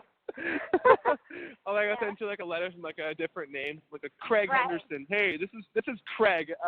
Look out your window at 3:00 on Sunday. You look out, you just see like a skywritten message from me to you. I still love you. Signed, Ken. That's so funny. Yeah. I miss you, Barbie. Wait a long time for that one. All right. If I ever get a private jet, all right. Let's say it's a private jet. How about that? All right. Yeah. You know what? Like there's always a different way into that club. We'll figure it out somehow. Right. Get a fucking private jet. Private jet. Like hire a private jet for this experience. Let's just say, whenever you were talking about the sushi experience, my mind was going so different from where you were going. But what were you thinking? What? So what I was saying. Tell me. I thought it was one of those experiences where, like, I lay down on the table naked and you can eat sushi off me or something, like the food. Oh God, that'd be. Food platter. That's what it was. That's pretty sexy. But I had to let some fucking dude put sushi rolls on you while you were naked. I'd just be like standing there watching. I'm like, all right, buddy, I'm watching you. You better really keep it professional story in here. Hopefully it will go better than my past experience with putting food on me. Because whenever me and Nick had ordered pizza, it was a pepperoni pizza, and I thought, oh, okay, I have this great idea where I'm going to take the pepperonis and put them on my nipples. Okay. I was like, oh my God, this is fucking hot. I burnt my nipples. Yeah, like, while they're still hot. They're still hot. Like, it's so piping hot. Oh my God, bad idea. Yeah, we'll keep it cold. Oh yeah, what's your whipped cream hot fudge fantasy? Oh God, I want to hear about that one. I need to bring that up. Fuck. Okay, all right. Well, if you want, you can save it to when I have my fantasy that I remember talking about put together for you. Okay. Because right now I'm outside in the freezing cold and I can't really think right. I'm like trying to find my way home. It's like you're turning blue. I like literally like I can't even like you know how like you can like it's hard for me to blink, like my face is like frozen. Oh my God. But anyway, I'm here. I'm good. Are you anywhere near home? I think so. But I kind of been like pacing around, just talking to you. I've been like lost in our conversation. I don't even know where I am. I'm lost again. I think I was on track about 10 minutes ago, and now I'm like no idea where I am now. I don't know. Hey, I don't care. I'm lost with you. You know, I don't give a fuck. I'll find my way home. I'm on the phone with you right now. That's all I care about. Okay. Well, hold up one second. I need to take a sip of something to drink. Okay. Okay, I'm back. Sipping on my soda. I'm actually really thirsty too. Where's that gas station at? I want to get something to drink. Oh my God. Oh, there's a gas station. Oh, fuck yeah. Oh my God. All right, what were we talking about? My fantasy with the whipped cream. Okay, yeah, I want to hear it. Let's just say that it has whipped cream in it and it has a cherry in it. That's all. That's all I'm giving away right now. Come on. No. What am I just gonna like go down and like eat the cherry and whipped cream like? Okay, well. Out of your pussy, or like what am I gonna do? You're on the right track. Okay. I'm like popping your cherry of sorts, like metaphorically anyway. That's where I was going with that. Oh yeah, because you basically told me that like you really haven't. You're still somewhat of a virgin. Well, probably not anymore since I had the pap smear. Oh yeah, how did that go? Yeah, I mean, like I told you, the results came back, normal and everything. So it went fine, but like I said, the fucking lady, she finger fucked me to death. I was like, oh right. Supposed to be that rough. Fucking A. She was getting into it. Right. Very thorough. I'm like, my ovaries are fine. All right, now that was the feel test. All right, let's move on to the taste test now. That's what I would have expected. Right. She was like, she did the breast exam, and I was like weirded out because she didn't use gloves for that, but she used gloves for the rest of the exam. So I'm like, okay, well let's just fondle my breast. Then, oh yeah, she wanted to cop the feel, dude. She wanted to cop the feel. So I was like, damn, okay, well, that was awkward. Yeah, get in there. No, I'm just kidding. That's fucked up. But yeah, not repeating another biscuits and gravy incident. Wait, what? Oh God, tell me I never told you about that. No, you haven't, but now you have to. Okay. Okay, so I swear, I've never told you about biscuits and gravy in county. No, sweetheart, you never told me about biscuits and gravy in county.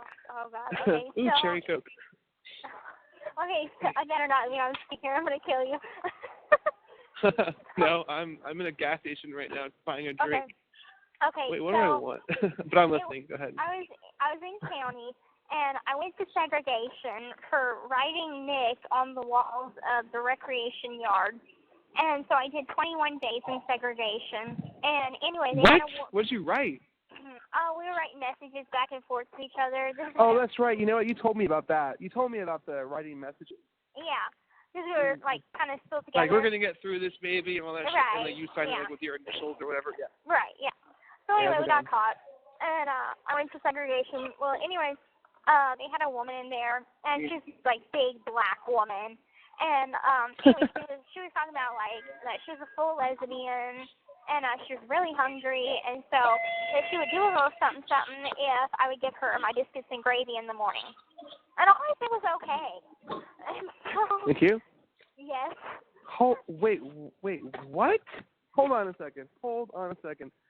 She said that she will do something for you if you give her your biscuits and gravy in the morning, and you did not think that there was any kind of underlying thing behind that? You literally think it was your fucking breakfast or something, or what did you think it was? Yes, I was like, she was like, well, I'm a real lesbian and blah blah blah, and so she's like bragging, and so she's like, okay, for your biscuits and gravy, I'll do a little something for you, and all I said was okay, and so anyway, she did a little something, and then I gave her my biscuits and gravy. Well, anyway. By that, like the time that we got out, oh my God, both pods knew all about it, including Nick's pod, which he sent threats. He's like, "You turned gay on me, bitch! I'm gonna kill you." So what'd she do? Read between Did I the miss lines. that part? Read between the lines. What do lesbians do? Fuck. Okay, hold on one second, because I was in line buying a fucking drink, and I, like, kind of not willingly tuned you out for a second because I was talking to the cashier. So retell the story again. Okay. So what was the last thing you heard me say? She's going to give you something for biscuits and gravy. Okay, so just restart from the beginning. So you're in county, you're writing messages on the wall, you go to segregation, and then start from there. And then there's a woman in there that's with me, and anyway, she was bragging about how she's a real lesbian and whatnot, and she's like, I'm really hungry, and 2 biscuits aren't really going to do it for me, so for your biscuits and gravy in the morning, I'll do a little something for you. And okay, all right, I'm with you. All I said was okay, and so anyway, I gave her my biscuits and gravy in the morning, and that night, we planned it out. And so she did a little something, and then whenever we got out of segregation, both female pods knew all about it. Everybody found out somehow, and Nick found out about it, and he's like sending death threats to me. He's like, "You turned gay on me, bitch! I'm gonna kill you!" And I'm like, "Oh God!" And so she starts threatening me. She's like, well, now you owe me fucking $10 worth of commissary, and the rest of your biscuits and gravy until the time that I leave." And I'm like, what? That wasn't part of the bargain. You said, I bought you for a biscuit, bitch. We get 2 biscuits, and you only wanted 1, okay? And so, wow. Yeah. So some girl went down on you in for segregation. For a biscuit. Wow. Well, I guess I really am learning more about you. That's the one and only time in County, though. Yeah, I wasn't expecting that. That's crazy. That's what I was like, I never told you about the biscuits and gravy incident. No, you never told me about that. And I was like, oh my God. Well, how did that end up? I mean, how did that end? Well, she ended up going home, and Did you ever give her anything else besides the one biscuits and gravy? Hell no. I told her, because I told everybody, I said, well, everybody knows anyway, so that wasn't part of the bargain. Like, there was no commissary involved. It was just give her the biscuit, and it was a fair trade. A fair trade. Well, I hope that relieved some stress while you were in county. Right. Yeah, that's wild. But what was I gonna say? No, I've.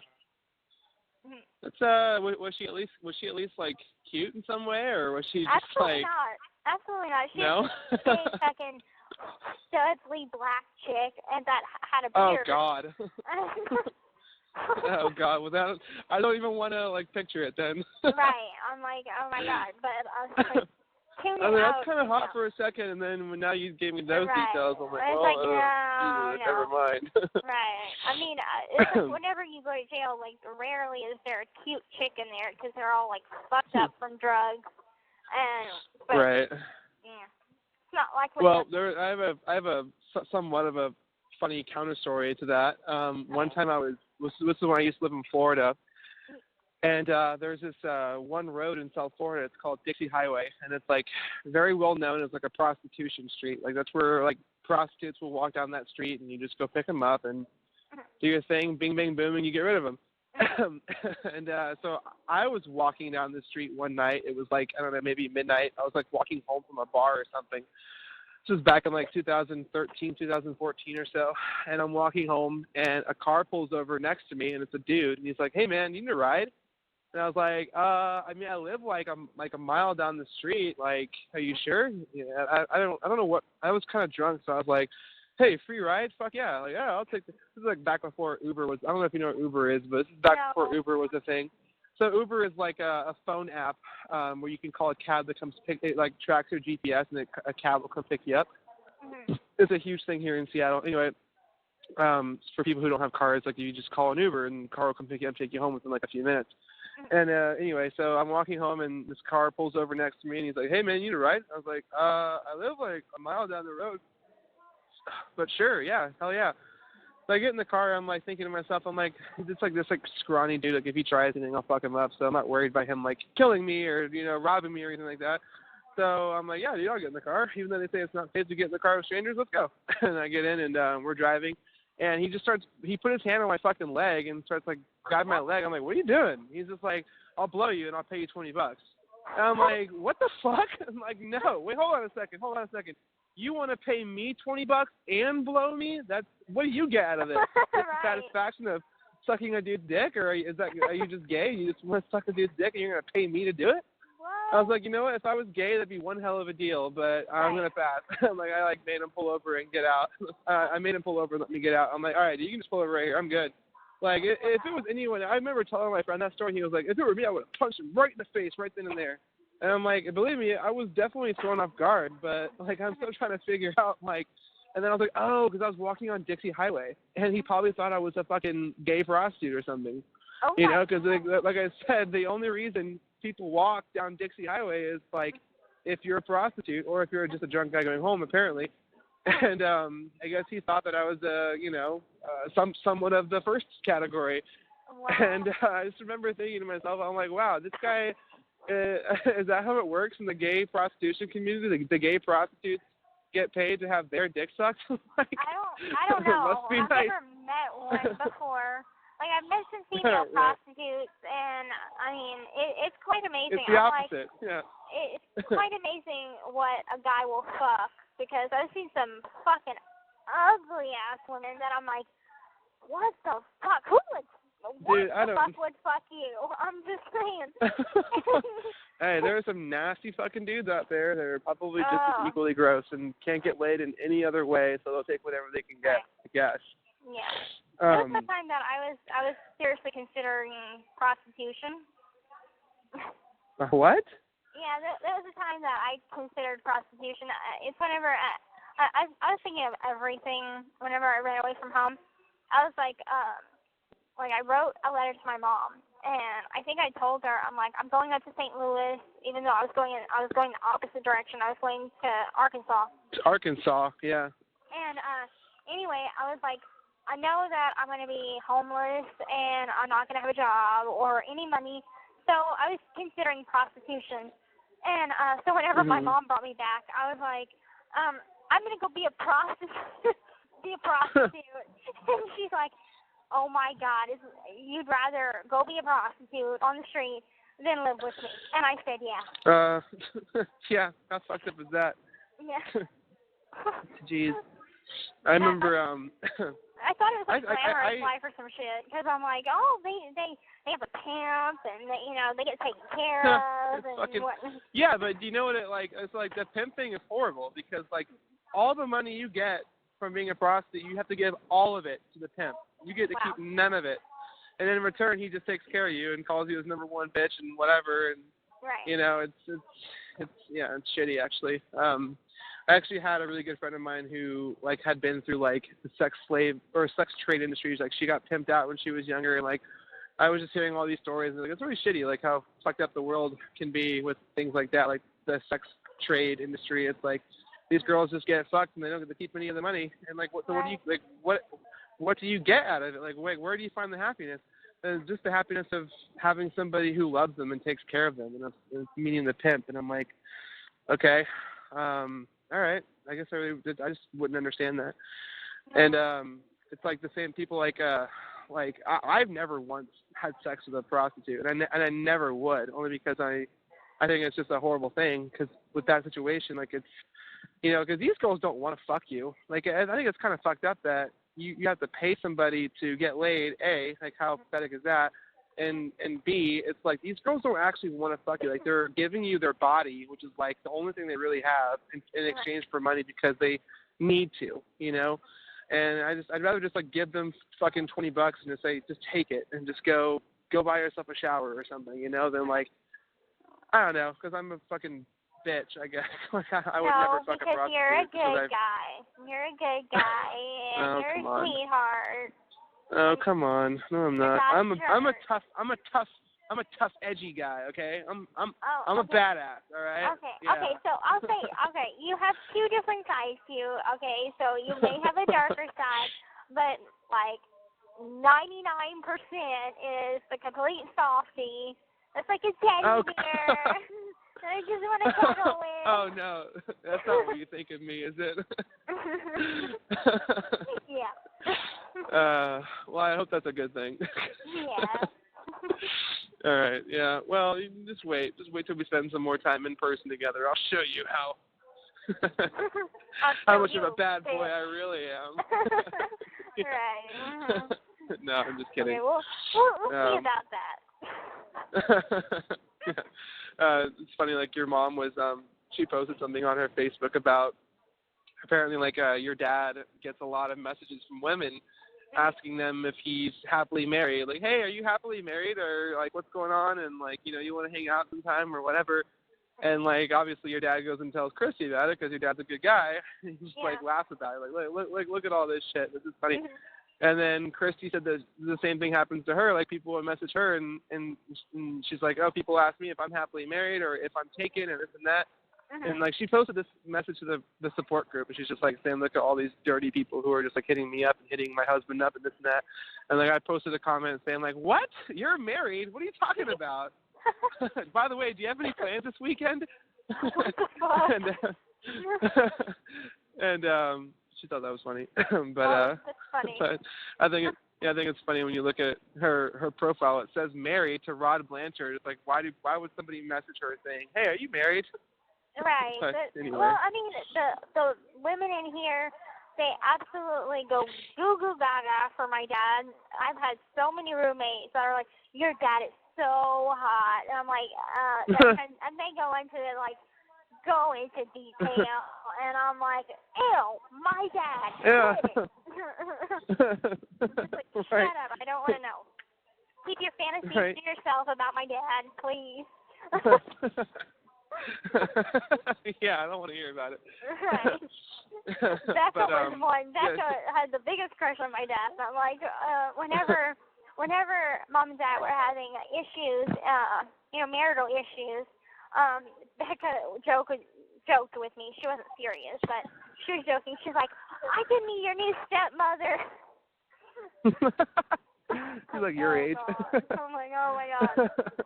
But it's like, geez. maybe people are like fascinated and infatuated with the fame part of it, because it's like,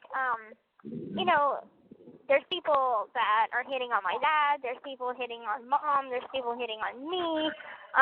Mike is probably has a few groupies, but he's happily married too. So but yeah. Everybody except for poor old Nick. I doubt he gets anything. I doubt. And I was like, that. Okay, so maybe that part in the Dr. Phil episode where I'm like, no woman would ever look at him. Okay, that was me being a bitch. Okay. Yeah, that was like I remember like that part. I was like, damn, Gypsy is going off on this guy. No, right? Not that I feel sorry for him because I fucking hate his guts, but But anyway. No, it's like I wrote you back in the letter that you'll see where you were like, Ken, like I know that I've been saying I'm trying to forgive him, and I'm like, Gypsy, I've been saying the same thing, but I equally hate him just as much as probably never honestly as much as you do because it's more of a personal thing between you and him, but I've completely despised that fucking guy, and I'm right there with you on that page. But anyway, go ahead. But yeah, I was being very honest, and maybe that was the part of me that's like, whenever you're talking about someone that you don't like, you'll start to be very civil or whatever, but then it goes on to, he did this, he did that, and I just hate him, and blah, blah, blah. I think that's where I was going off into a little rant. Yeah, well, fucking much deserved. And like you remember you saying in the documentary that like he had like his one ex-girlfriend that like messaged you and like told you like, listen, this guy is bad news or something. Yes. And yes. I wonder what her experience was. I blew her off thinking she's just talking shit. And anyway, everything that she said, it came true about everything that she was talking about, like the vampire thing and everything that she just mentioned. And I was like, really, really taking a good look at maybe how many women or girls has he done this to. And he seems to always go for very weak-minded, naive women.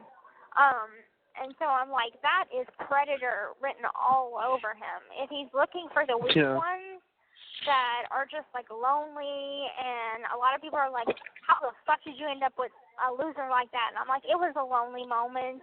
And they're like, well, I'm going to advise you not to have any more lonely moments. Okay, yeah, I'll work on that right now. Thanks. Yeah, I'll try not to be lonely. I'm not like I'm in prison or anything. Right. Right. But yeah. But a lot of people have told me that I have come a long way in the way that I feel about myself, and I have, and I'm really happy with how far I've come with my self-esteem, because I am too. I mean, like, you would have known me back then. God, no self-esteem. Well, obviously, I didn't know you prior to seeing your fucking movie. Obviously, that's how I met you. Which, whenever I read my vows, it's gonna be like a thank you to Aaron Lee Carr for introducing me to this amazing woman. Because if it wasn't for you, Aaron Lee Carr, I would never have this fucking beauty in front of me right now. But thank you, wherever you are out there. And but yeah, so obviously I don't know. She'll be invited. You can come watch me. Yeah. And so obviously, yeah, I didn't know who you were prior, but just looking at you now and like compared to the way you were in the documentary giving your interview, I can immediately just see so many changes, within the level of confidence in yourself, the way you present yourself, the way you talk, how articulate, how intelligent you really are. Like, you're very, very, very well spoken, and I just think that it's incredible to see that change within you. But even in the HBO documentary, you looked like you were handling yourself very well for somebody who had just gotten sentenced like a few hours prior to that. And just like one of like the biggest things I always talk about whenever I gloat about you to my friends and family, because they're always asking about my Barbie, and I'm always telling them about it. And I'm just like, anyway, what I think, and it's just like, she's just incredible. Like, just like looking at the way that she is now, and like you would think that, and I know I've said this to you before, but somebody who has gone through these things would just be like this broken fucking individual, and she's not like that at all. She's like incredibly high-spirited, and she's like lost nothing almost. It's like she's just still got this incredible heart, and she's still just like she's literally like one of the best people I've ever met in my life. And just knowing that she had to endure all that and is still this way is like, it literally reads one word, and that's like survivor. She's a complete and total survivor. And I definitely think that she is a model person to look at when it comes to Well, in some ways, yes, and in some ways, no. But I definitely think that you're a great advocate for people with Munchausen to be able to help them reach out and speak out and get out of their situation. And, hopefully it doesn't brew a big storm like the one that you had to go through, And so, yeah. I just love you so much. You are just such a sweetheart. Oh, shut up.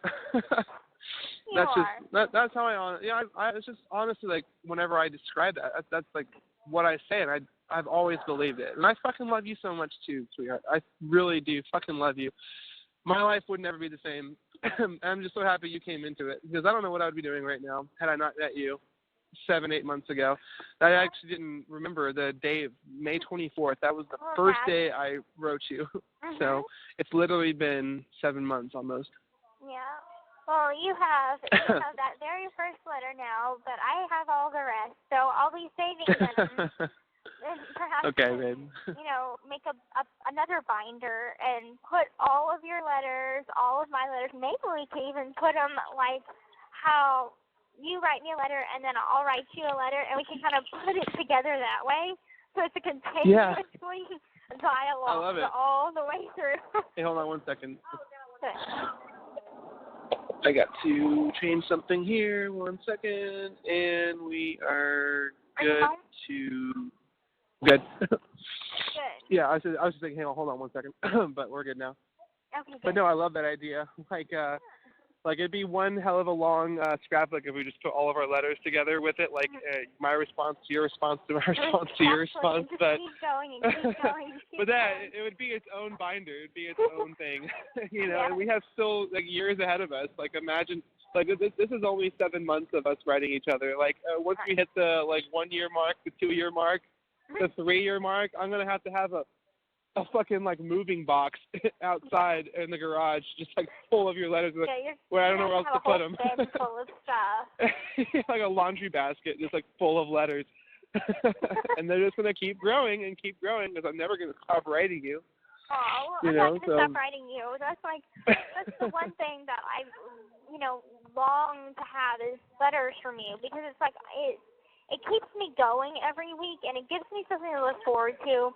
Because I'm like, each day I wake up and I'm like, will I get a letter? Well, let's say maybe tomorrow. I should write you more often now. No. Like, I mean, I love the amount of letters that you send me. And so, I mean, I know I send you a bunch of shit sometimes, but it's really because I'm like, oh, okay, I forgot I wanted to write that in that letter. But I already wrote it out, so let me write another one. Yeah, well, luckily I'm always the same way. Like whenever we get off the phone, a lot of times I'm like, oh fuck, I forgot, I wanted to talk to her about this, and then I'll just put it in my letter to her, or I'll talk to her in a couple days. So it always finds its way back in the conversation as long as I can remember. Like I hate the fact that you just got a letter that I wrote 20 days ago. When did you get that one? Last week. I want to say on Wednesday. Oh, okay. Well, all right. Yeah. So it's still like I hate that like the holidays. I'm not sure.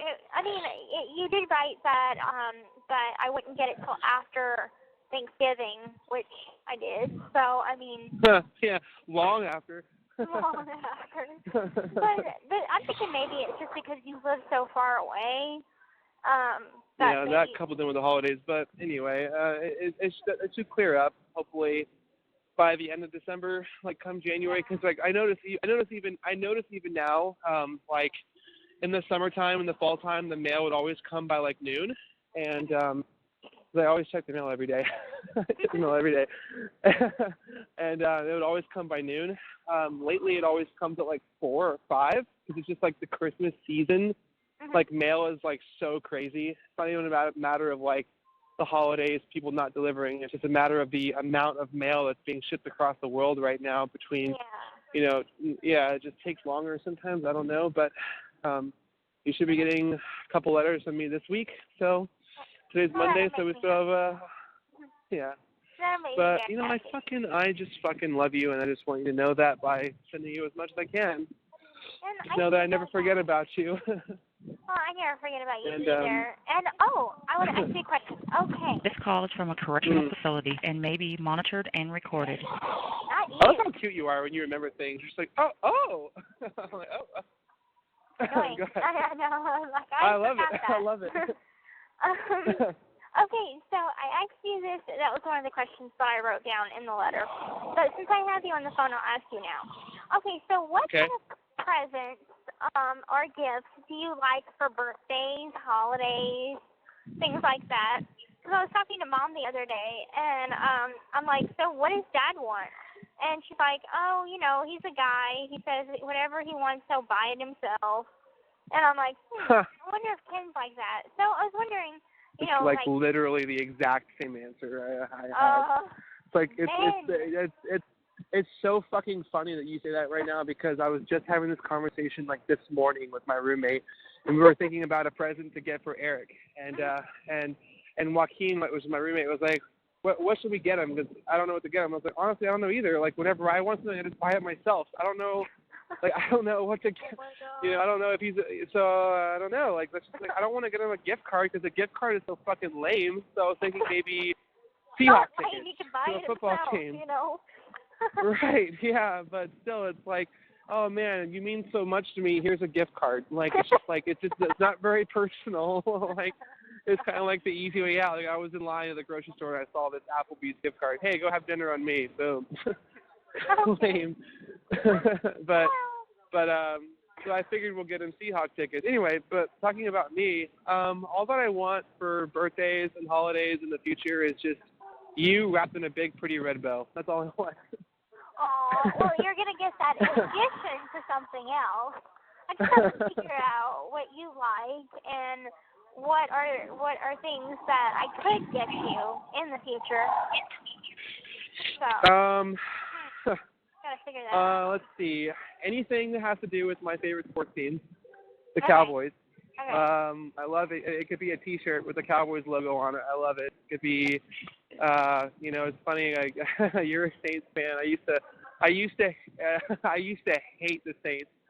I used to hate them so much. Well, one of my back when I was like 19, I was dating a girl who left me for a guy from Louisiana who was a huge Saints fan. Well, she didn't leave me for him, but we broke up, and then like a week later, she was with this guy who was a huge Saints fan. I had to meet him because I was going to pick up my shit out of her house, and he was there, and I was like, "Hey, what's up, man?" He's just like sitting in the corner, being all awkward and quiet, and he was like this huge Saints fan. He already put he was wearing like a Saints jersey, and then it just made me hate the fucking Saints because of that. Oh my God. Because I'm petty and jealous. But I got over that. I got over that. Okay. But no, so anything with the Cowboys on it always makes me happy, or just anything personal. Like, honestly, like the Christmas card that you sent me, I loved it so fucking much. Like the mistletoe kiss, that was adorable. Like, I really just like my heart fluttered a little. I got like a little, you know what? I love that one too. But, you know, because I never know what to expect with you. And that's why I love you so much, because you always surprise me. You always mesmerize me. So, like, that's why I love them. I love everything you send. So, like, that Christmas card was amazing. So just, like, anything that, like, you make, like a drawing, like those fucking drawings, Gypsy, I don't know if I've raved enough about them, but get ready, because I'm going to do it some more, because I fucking love those drawings that you make for me.